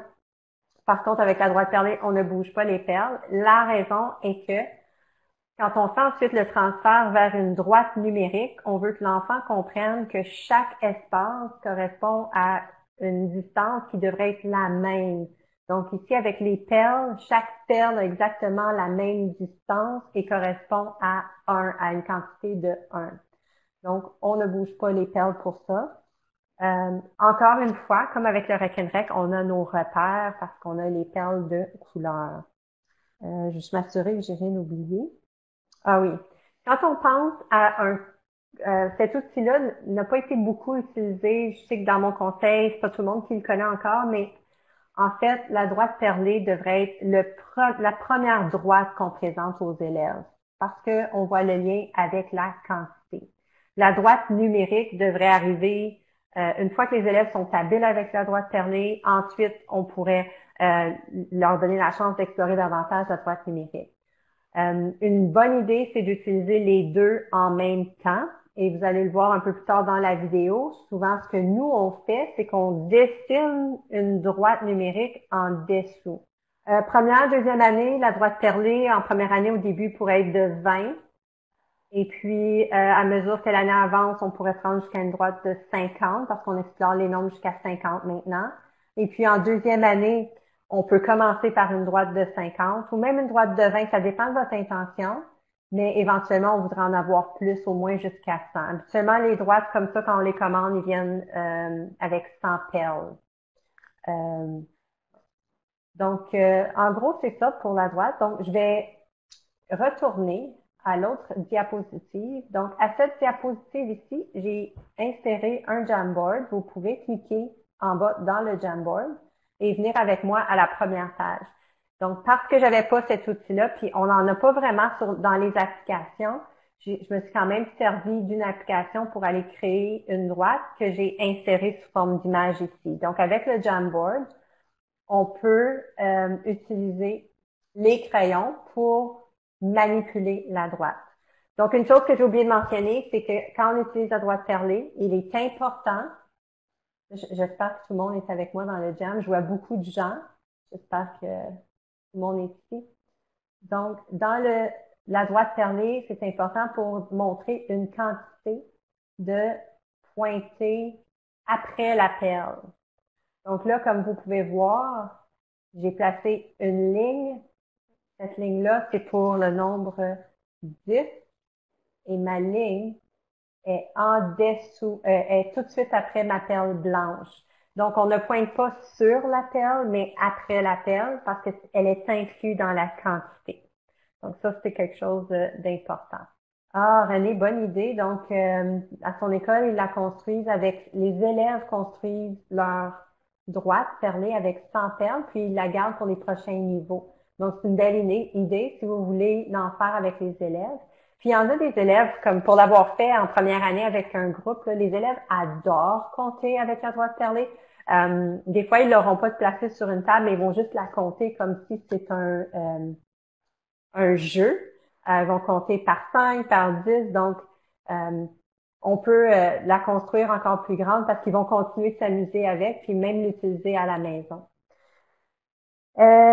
Donc, là, je vois qu'il y a quelqu'un qui a le goût d'écrire dans le Jamboard. Donc, j'aimerais demander à cette personne-là, est-ce que tu pourrais, sur la troisième droite perlée, puis sur la troisième droite perlée, utiliser un des crayons et nous montrer le 29. Où est-ce que tu le situerais? Je ne sais pas c'est qui parce que je vois pas vos noms, mais vas-y. Donc, le nombre 29. Où est-ce qu'on le placerait? Est-ce que, puis là, je ne sais pas c'est quoi ton nom, là, je suis vraiment désolée. Est-ce que tu voudrais prendre la parole pour nous expliquer comment tu savais où placer le nombre 29? Oui, bonjour. C'est El Faiza. Je me suis trompée. J'étais en train de m'amuser à écrire. Je me suis rendu compte que votre 10 était plus beau que le mien. Et après, vous avez posé la question, je me suis plus retrouvée. J'ai dit, où est-ce qu'il est bon sans ce 29?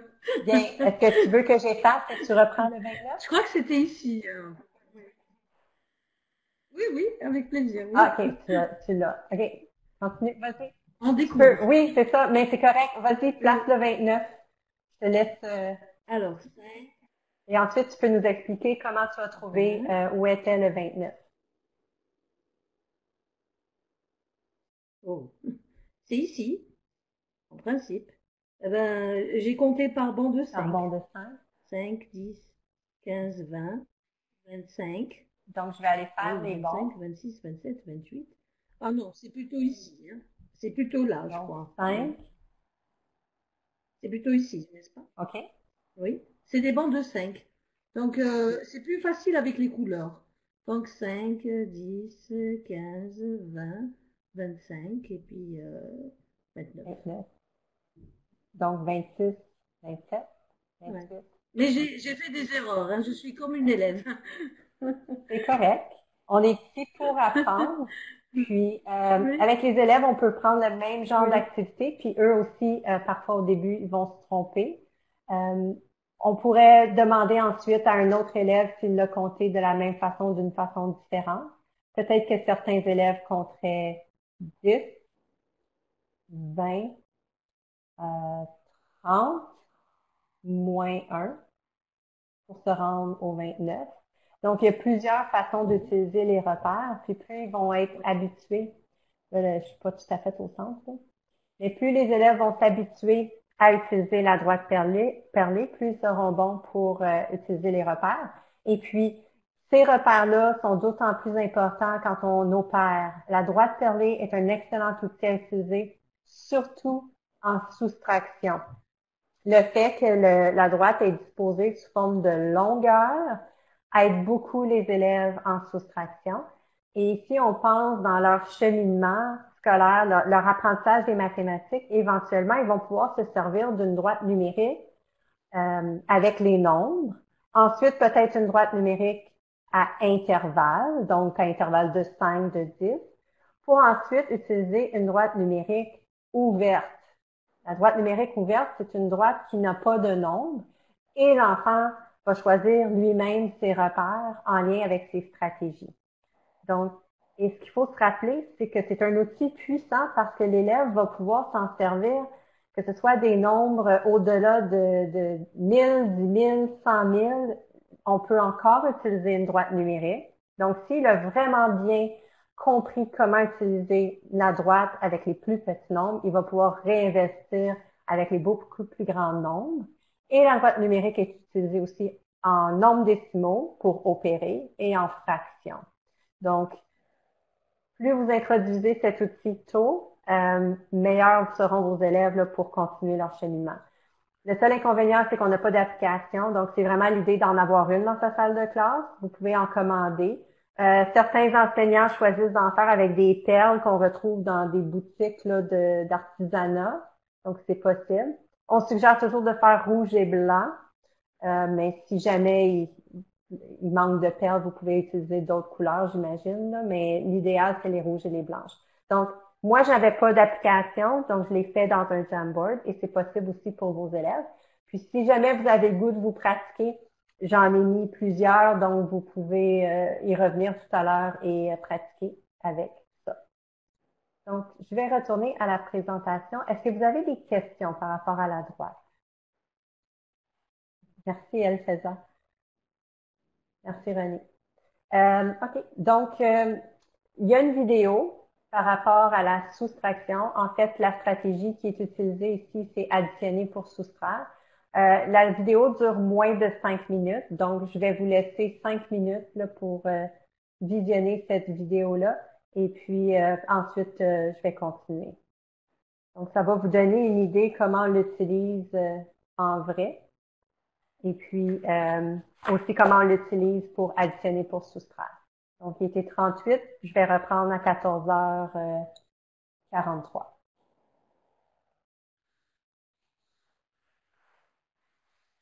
Je viens de voir qu'il y a des gens qui n'ont pas accès. Je vais juste changer les droits, désolé.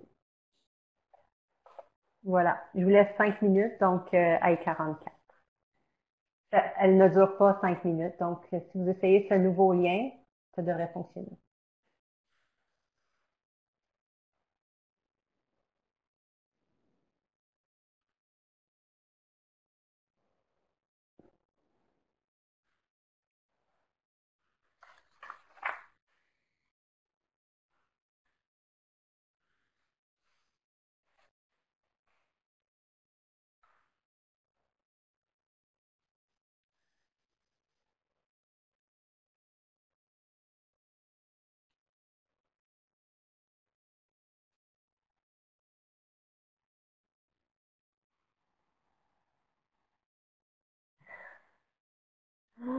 Oui, ça prend beaucoup d'espace, Elfasa, la droite perlée, tout à fait. Donc, c'est pour ça qu'il faut avoir une grande table. Des fois, avec les petits, on va le faire sur le plancher. Puis c'est pour ça, des fois, avec les perles, c'est des droites un petit peu plus petites, mais c'est plus difficile de montrer les traces. Donc, ça dépend toujours ce que vous voulez faire avec. Pour un élève qui a de la difficulté à faire des liens qui comptent toujours par bond de 1, est-ce un outil trop avancé? Moi, je vous dirais que non, parce que ça pourrait aider les élèves à faire l'ancrage au 5 et au 10. Donc, compter par bond de 5, compter par bond de 10. Ce que je faisais, parce que dans mon ancien rôle, dans mon école, avant de me rendre au conseil, j'étais enseignante ressource et puis une chose que je faisais pour les élèves, pour les aider à compter par bond, parce que j'en avais plusieurs qui étaient très difficiles, ça les a beaucoup aidés pour développer leurs algorithmes par la suite, c'était de compter par bond de 5, de 10, de 2 avec le Rekenrek. Dans ce temps, j'utilisais pas la droite perlée, il n'y en avait pas dans mon école, mais je le ferai aujourd'hui avec la droite perlée également.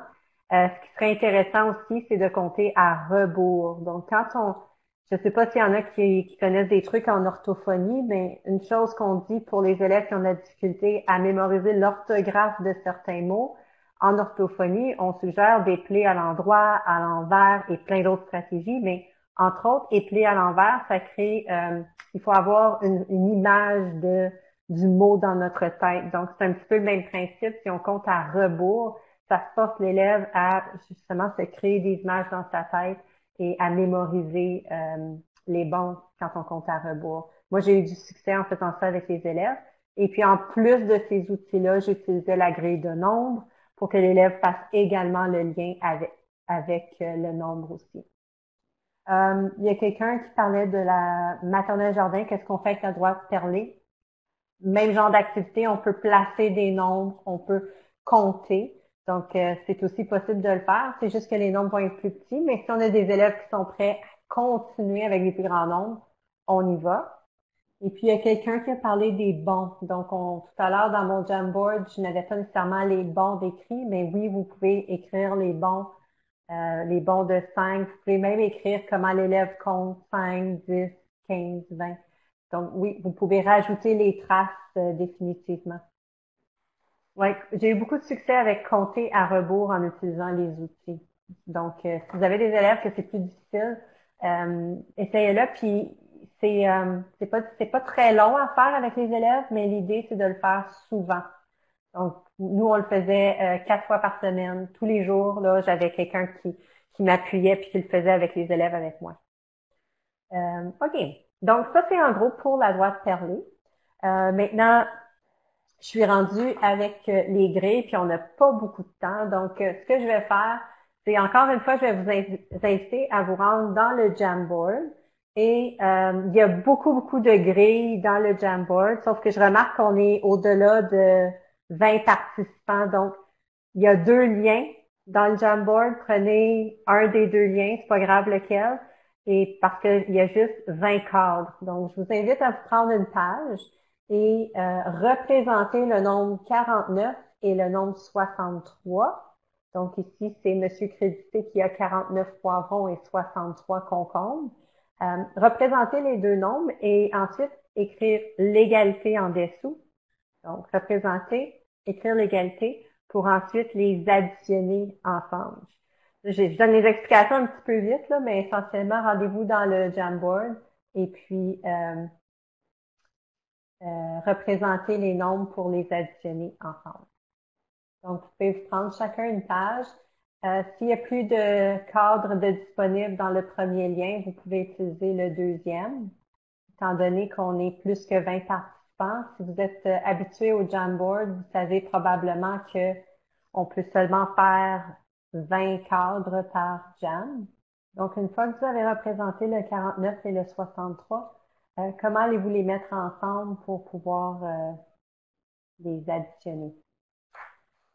Donc, je sais que c'est un petit peu rapide, là, mais ce que je voudrais faire, vous pouvez continuer de terminer vos traces, mais je vous montre à l'écran une trace que, dans le fond, je fais un aquarium qu'on appelle quand on observe une trace.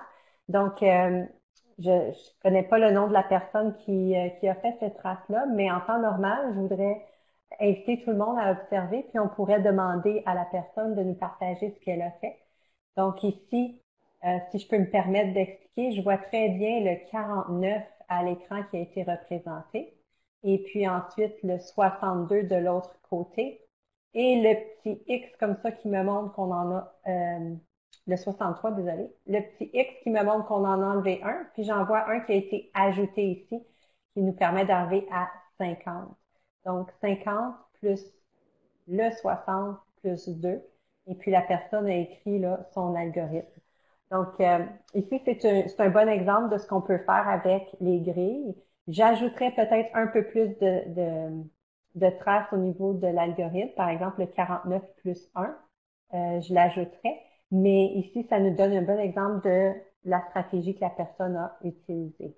Donc, ça, c'était dans une des activités du Jamboard. Donc, ça, c'est une façon d'utiliser les grilles, c'est de représenter les 2 nombres, puis ensuite, en regardant la représentation, de voir où est-ce qu'on peut peut-être déplacer des carrés, enlever des carrés pour pouvoir faire nos additions. Donc, en gros, c'est une des façons, mais dans notre Mentimeter, il y a beaucoup de gens qui étaient très à l'aise avec ça. Donc, ce qui m'amène à boucler la journée d'aujourd'hui. Donc, je vais juste vous parler un petit peu de ce qui est dans la présentation, dans les autres diapos. Et par la suite, je vais terminer la session. Donc, ici, j'ai une vidéo avec une grille de 1000 d'une soustraction. Donc, à la fin, je vais m'assurer que vous avez le droit de partage pour la vidéo. Là. Peut-être que celle-là aussi, il faut que je l'ajuste. Ici, dans cette diapo ici, je vous montre un exemple de comment vous pouvez le faire encore une fois avec l'application de Math Learning Center. Cette fois-ci, c'est l'application avec le base 10, mais comme vous voyez, c'est un peu le même principe qu'avec les grilles. Et ça, c'est un exemple de ce que vous pouvez faire. La session de travail qu'on manque de temps, mais je veux aussi attirer votre attention en bas. J'ai placé une classe virtuelle que j'ai créée. Cette classe virtuelle-là, c'est une présentation dans Google Présentation. Et ce que ça permet de faire, c'est qu'en cliquant, vous avez accès à différentes applications. Donc, s'il y en a qui ont le goût d'explorer ça, c'est une salle de classe qu'on monte et qu'on vous donne accès aux élèves. Et puis, en cliquant sur les icônes, on a accès à du matériel en ligne. Donc, dans la classe virtuelle, j'ai placé différents matériaux que les élèves pourraient avoir de besoin. Donc, c'est sûr qu'il y en a dans Flash, puis qui sont pas facilement ouvrables. Il faut activer Flash. C'est ça. En gros, c'est plusieurs applications. Puis vous pourriez avoir une salle de classe comme ça pour vos élèves. Puis comme ça, les élèves auraient accès à tout ce qu'il faut là, dans leur salle de classe. Il y a même une horloge cachée en arrière de l'horloge. Donc voilà, ça c'est une idée que je vous partage. S'il y en a qui veulent en savoir davantage, vous pouvez toujours m'écrire, puis je peux vous partager un tutoriel. Donc ici, je vais passer pour Van de Waal et les incontournables. Je vous laisse lire là-dessus. Donc, notre école de stratégie, ce sont les stratégies qu'on a vues durant la session et plusieurs ressources par rapport au modèle de représentation. Donc, encore une fois, n'hésitez pas à cliquer sur les différents liens pour en apprendre davantage. Donc, voilà ce qui m'amène au formulaire d'objectivation. Et puis, oui, soit je vais pouvoir vous le partager. Reste en ligne, puis je vais pouvoir insérer le lien vers un tutoriel là, malheureusement, le tutoriel est en anglais, mais à cause que la personne le fait visuellement, on peut bien suivre les étapes. Puis en plus, il y a des classes qui sont déjà commencées pour nous, donc on peut partir de ces classes-là. Donc, voilà, je vais vous partager le lien de la présentation dans la boîte de clavardage maintenant. Donc, OK. Je te vois, Louis, je ne te voyais pas tout à l'heure, donc je te laisse parler avant que je conclue ma session. Il n'y a pas de problème. Écoute, Chantal, je veux te remercier pour cette excellente présentation, formation aujourd'hui en mathématiques. Moi, je pense qu'il y a assez de matériel là-dedans pour faire un cours de maths pour toute l'année. Je veux dire, juste les ressources que tu viens juste de partager, la salle de classe, les exercices qui sont possibles, les droites numériques, etc., etc. Franchement, là, c'était encore une fois de qualité.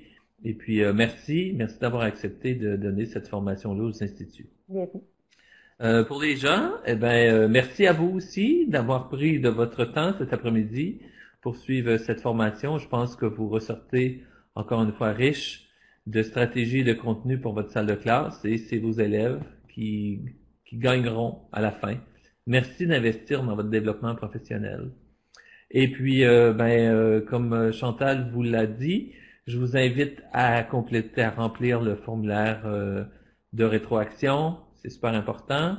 Et puis, j'attire votre attention sur le fait que il reste encore des formations cette semaine super intéressantes. Et même si c'est complet, s'il y en a une qui vous intéresse ou plusieurs, je vous invite à essayer de vous y rendre. Et puis, il y aura peut-être de la place. Comme aujourd'hui, on était une trentaine à un moment donné. Donc, ça veut dire qu'il restait encore, on a jusqu'à 40. Il restait encore de la place. Donc, merci à vous. Et puis, écoutez, je vous souhaite une belle fin de journée. Voilà. Merci, Louis. Puis, pour ma part, moi, je voulais vous dire merci parce que si vous n'aviez pas été là, ce serait pas possible. Puis, en plus, vous avez été génial. Il y a eu énormément de partage.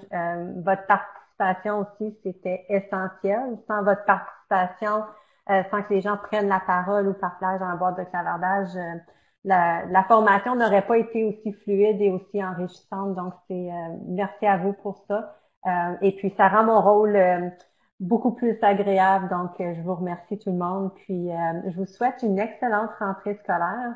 Pour certains, ça s'en vient sous peu. Pour d'autres, c'est peut-être même déjà commencé. Je sais que dans mon conseil, c'est commencé.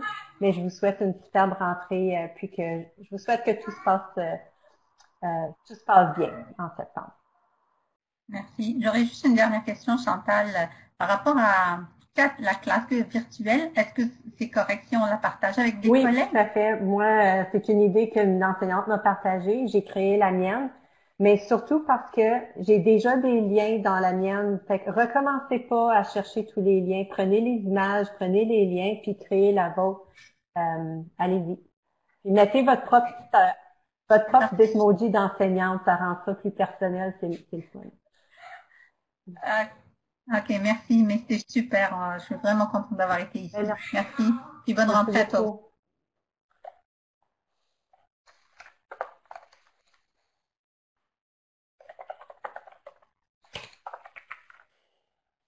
J'ai repartagé le formulaire pour les instituts. Donc, c'est juste d'assurer que vous prenez le temps, quelques minutes pour le remplir.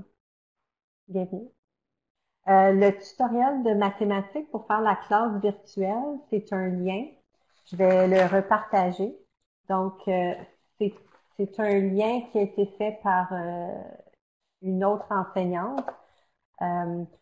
Vous pouvez aussi, il y a des idées des fois de ces classes-là qui se partagent sur Twitter. Il y a des gens qui se perfectionnent puis qui en font de très, très belles. Donc, si vous voulez vous inspirer, vous pouvez également regarder sur Twitter. Mais ici, dans le tutoriel, ça vous montre un petit peu comment on les crée. Et puis, je vous conseille aussi de prendre les images pour les applications et les liens. Ne recommencez pas tout le travail, ajoutez. Partez de ce qui est déjà fait, là, ça va vous sauver du temps. Puis les commentaires que j'ai eus de d'autres enseignants, c'est que c'était agréable de faire ça. Il y en a qui l'ont fait dans l'enseignement à distance pendant l'été avec leurs élèves, donc tout est là, donc ça vous permet juste de le partager avec vos élèves. C'est prêt, c'est bien, Au revoir, Elfeza. Merci, Yannick. Bon retour à toi aussi. Merci Chantal, au revoir. Merci beaucoup. Merci. Merci. Bonne rentrée. Merci Suzine, bonne rentrée à toi aussi.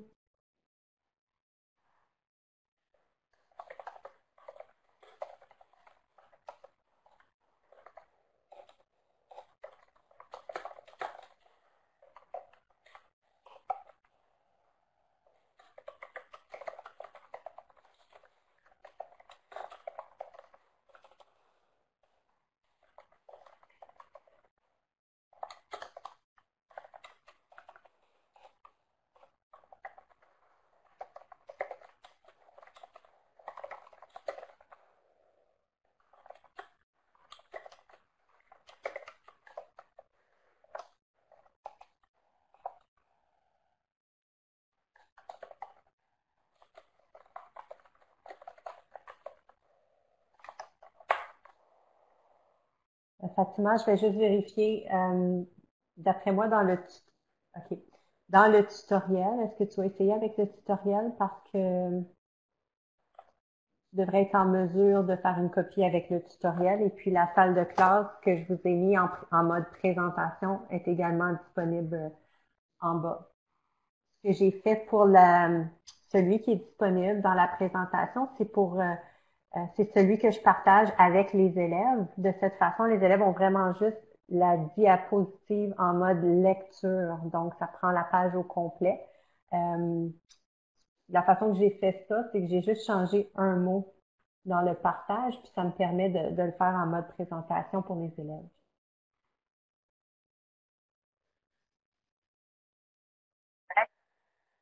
Oui, Chantal, c'est Suzy. J'essaie comme la classe virtuelle comme telle, j'adore le montage que tu as préparé. j'essaie de pouvoir aller le sauvegarder dans mon disque. Là, je sais que je l'ai dans la présentation, mais comment je pourrais l'avoir juste... Je suis pas assez familière avec les outils de Google. Oui, parce que c'est ça. Dans la présentation, ce que j'ai partagé, c'est en mode, j'ai changé le mot edit dans l'adresse pour preview. Fait que ça donne toujours accès aux élèves. Puis c'est parce que je l'ai aussi, cette classe-là, sur un site web d'enseignement à distance. Fait que les parents puis les élèves le reçoivent en mode comme une présentation. Mais ce que je vais faire, je vais mettre le tutoriel. Je vais mettre un deuxième lien dans la présentation pour que vous ayez aussi le tutoriel. Et puis, à la fin du tutoriel, tu vas voir que j'ai la même classe qui est là aussi. Donc, vous allez avoir les deux versions. Ça va montrer un petit peu, si tu veux en faire une autre, avec tes propres idées de classe, ça va te montrer un petit peu comment le faire. Oui, Ouais, c'est puis, très bien. je ne sais pas si je l'ai mentionné, mais on a des enseignants qui le font aussi en littératie, puis dans d'autres, ça peut être dans d'autres domaines, ça peut être juste des jeux, donc c'est vraiment une belle façon de mettre tous nos liens ensemble. Ben, j'aime le fait que ce soit imagé. Ça pourrait être aussi Padlet ou c'est quoi, j'avais déjà essayé, là, un Bloom ou je me souviens plus comment ça s'appelle, mais tu pouvais mettre des icônes comme ça, tu avais juste à cliquer dessus, ça t'amenait directement à l'outil. Mais j'ai fait un blog, là, j'ai mis le lien là, de maths au primaire, là, c'est mon blog, ça. J'ai déposé dans la conversation. OK, Là. ça, c'est ton blog. Donc, l'ensemble des outils. Tout l'ensemble des outils, moi, que j'ai pu trouver pour les enseignants, parce que je suis conseillère pédagogique, je les ai déposés là-dedans. Donc, les enseignants avec lesquels je travaille, ben, ils sont familiers avec mon blog, puis ils peuvent aller chercher l'ensemble des outils. Mais là, j'aime beaucoup le visuel de la classe virtuelle de cette façon-là. J'ai rajouté le lien à la diapo 21 pour le tutoriel. Comme j'ai dit, ça vient j'ai ma collègue qui avait suivi une formation, puis c'est elle qui nous avait partagé ça, là, la dame, elle disait qu'on pouvait le partager. Puis il y a beaucoup d'autres idées sur Twitter. J'ai déjà vu une classe un peu disco, comme, il y a toutes sortes d'affaires. Moi, j'aime ça assez simple, zen. Il y en a qui aiment ça un peu plus flyé. Donc, fais juste me dire si ça fonctionne. Puis moi, j'ai vu ton site tout à l'heure, puis je suis en train de présenter, donc je pouvais pas le copier, mais je vais aller le chercher. Je comprends. Parce que justement, j'ai une ébauche de site web, mais j'aimerais pas me concentrer là-dessus cette année. Donc, je vais aller. J'ai suivi une formation avec EdTech, mais est-ce que toi, c'est... Tu es en train de faire ton site avec WordPress? Juste avec celui qui est dans la suite Google. C'est comme ça, ça a l'air vraiment simple. La dame qui présentait nous a montré son site web, puis un peu comment elle fait ses pages, puis ça semblait vraiment facile. Les versions se sont beaucoup améliorées, fait que j'ai commencé, puis en dedans de 10 minutes, j'avais déjà une ébauche comme d'un squelette qui faisait déjà du sens, là. Fait que c'est pas... C'est intéressant à ce moment-là, parce qu'on manque toujours de temps. Oui. Je veux surtout m'assurer que j'ai une façon rapide d'ajouter de partager ce que tu fais. Oui. Ben, c'est ça, moi aussi. Ça fait que je suis contente de ce que moi j'utilise aussi, mon blog, là. C'est Blogger de Google. Ça fait des années que j'utilise ça. Donc, je suis très à l'aise avec l'interface. Donc, c'est pas mal mon juste de tout réinventer ou de tout changer, mais... Wow, t'as beaucoup de choses là-dedans. C'est pour ça que la table des matières est très utile, comme dans les applications gratuites. Tu vois qu'il y en a 11. Et en plus, tu as un endroit où tu peux rechercher dans ce blog. Donc, si tu cherches quelque chose, tu écris le mot, bien, ça va te faire des propositions d'applications à utiliser ou d'exercices que les élèves peuvent faire, que ce soit au laboratoire informatique ou encore sur le portable qu'ils ont en classe. Toi, tu es conseillère pédagogique à quel endroit? À Hall. Pas loin de chez nous, là. Oui, oui. Ben Oui, oui, toi, oui, t'es je suis l'autre vraiment bord, pas hein. loin. Au début de ma carrière, j'ai déjà fait de la suppléance pour le conseil scolaire francophone. Ouais. Donc, as-tu déjà été à la FEMO? J'en ai entendu parler, mais là, non, je suis jamais allée, mais Comme là, il y a j'aimerais pas beaucoup. il y aura pas de conférence cette année parce que là, en plus, ils se sont lancés dans un projet de rédaction en partenariat avec le ministère. Mais il y a beaucoup de ressources sur leur site, fait que je sais pas si c'est un site que tu consultes, mais c'est tout en français. Puis ils ont des revues, puis dans certaines revues, il y a des bons problèmes, ils expliquent comment utiliser du matériel. Puis là, ben, à cause du nouveau programme, il va y avoir de la rédaction de nouvelles tâches, dont le codage.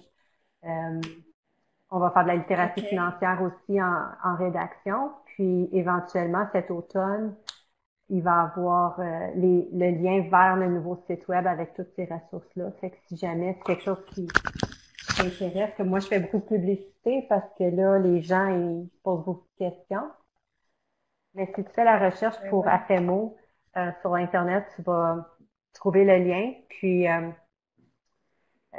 ils vont faire beaucoup de formations de webinaires, fait que ça pourrait peut-être s'ajouter à ce que tu as déjà, là, mais des webinaires sur les nouveaux sujets dans le programme, mais ça peut être intéressant pour les enseignants parce que ça va être fait en français, puis les enregistrements vont être sur le site web. Fait que c'est pas le site web de la FEMO qui va avoir toute l'information, mais sur le site de la FEMO, il va avoir le lien pour le nouveau site web. Ouais. Les liens, exactement. Ah, c'est vraiment intéressant. Ben, je vais souvent regarder ce qui est fait justement de l'autre côté de la rivière. Euh, parce qu'il y a vraiment des belles choses avec des bonnes idées d'activités. Puis, fait que j'en profite, tout comme en consultant le Centre franco-ontarien, j'ai pu voir toutes les formations qui étaient offertes. Donc, j'ai suivi celle que tu as donnée hier, puis là, celle d'aujourd'hui, puis j'en ai une autre demain. J'ai écouté aussi M. Thierry Carsanti, que j'avais déjà eu l'occasion de rencontrer il y a quelques années. Moi, il a été Donc, mon professeur à l'UQO. oui. Ouais. Ah, pour vrai? Ah non! Moi, ça fait trop longtemps que j'ai fait l'UQO, là. C'est dans les premières cohortes, quand l'UQO a ouvert là, sur Taché. Donc, OK. Ben, très intéressant, tes formations. Comme je l'ai mentionné, je ne sais pas si tu as eu l'occasion de regarder comme les comptes rendus d'hier, la Non, rétroaction pas d'hier. encore. J'ai Encore une des fois grosses journées. aujourd'hui. Ben, encore une fois aujourd'hui. J'ai présenté Oui, hier c'est ça. matin à mon Je mentionnais conseil, que puis ce matin à mon conseil, hier soir, hier après-midi, CFORP, puis aujourd'hui aussi. Puis hier soir, j'avais une rencontre d'équipe avec mon équipe de rédaction. Donc, puis demain, j'ai une présentation pour le Centre Jules Léger. Donc là, c'est ça, là, j'ai beaucoup de choses en même temps. Ouais. je comprends donc. Mais c'est ça, je tenais à te féliciter, te remercier parce que vraiment, tu as une belle façon de présenter les choses, d'arriver à nous partager le contenu sans que ce soit quelque chose de long, plate, puis magistral. Fait que tu as vraiment été pendant ces 2 journées-là un modèle pour moi qui suis en train de perfectionner ça, l'école virtuelle, de pouvoir accompagner les enseignants dans la formation à distance. J'essaie de me documenter le plus possible, mais je t'avoue que le fait d'avoir assisté à tes 2 formations, ça a été un gros, gros plus pour moi. Fait que Wow, je te merci remercie beaucoup. beaucoup. Tu m'as vraiment apporté de l'inspiration, puis comment organiser les rencontres éventuelles que j'aurai. Puis, ouais, c'est ça. Fait que je l'ai écrit dans Rétroaction, mais je trouve ça le fun de pouvoir te le J'apprécie dire là. beaucoup, merci beaucoup, parce que je trouve que quand on anime avec le groupe ici, on voit pas nécessairement les gens, puis on les connaît pas, fait que c'est difficile de savoir un peu le feedback là, des gens, fait que j'apprécie énormément ce que tu viens de me partager. C'est un plaisir. C'est sûr que moi, je te vois. Vois-tu que j'ai chaud? Est-ce que cette plateforme-là permet aux gens comme tu pouvais Oui, voir? on pourrait ouvrir les Ouais. webcams, mais je pense que un des défis, c'est le fait qu'il y a des gens partout en province, puis que les réseaux sont pas toujours les plus rapides. Donc, Je parce que comprends. oui, j'ai déjà participé à d'autres formations avec le ministère, avec Adobe, puis on pouvait se voir, là, mais ça, je suis pas certaine. Je sais qu'il y a des gens des fois qui m'écrivent dans mon courriel pour me dire comme ah mon internet fonctionnait plus ou tu sais. Donc pour ça, je suis pas certaine du réseau de tout le monde. OK. Puis quand les caméras sont ouvertes, c'est un petit peu plus lent. OK. Là, ça, cette plateforme-là, c'est le ministère chez vous Oui, utilise cette aux dernières plateforme-là? nouvelles, c'était ça. On va voir en septembre si ça change, là, mais c'était ça dans les années passées. OK. Nous, c'est Ah, VIA. On utilise VIA avec le ministère. Sinon, entre nous, entre collègues, c'est la Teams. On est beaucoup avec la suite Microsoft. Donc, là, avec Google, essayer de tout assimiler ça, là. Fait que, mais j'ai bien apprécié tes partages aujourd'hui. Je t'en remercie encore. Puis j'ose espérer qu'on nos chemins se rencontreront encore pour échanger là-dessus parce que sur l'ensemble des choses, je te sentais très passionnée, très en maîtrise de ton contenu. Puis je trouvais ça vraiment merci inspirant et beaucoup. vraiment le fun. Ben là, j'ai ton site web. Est-ce qu'il y a une façon de communiquer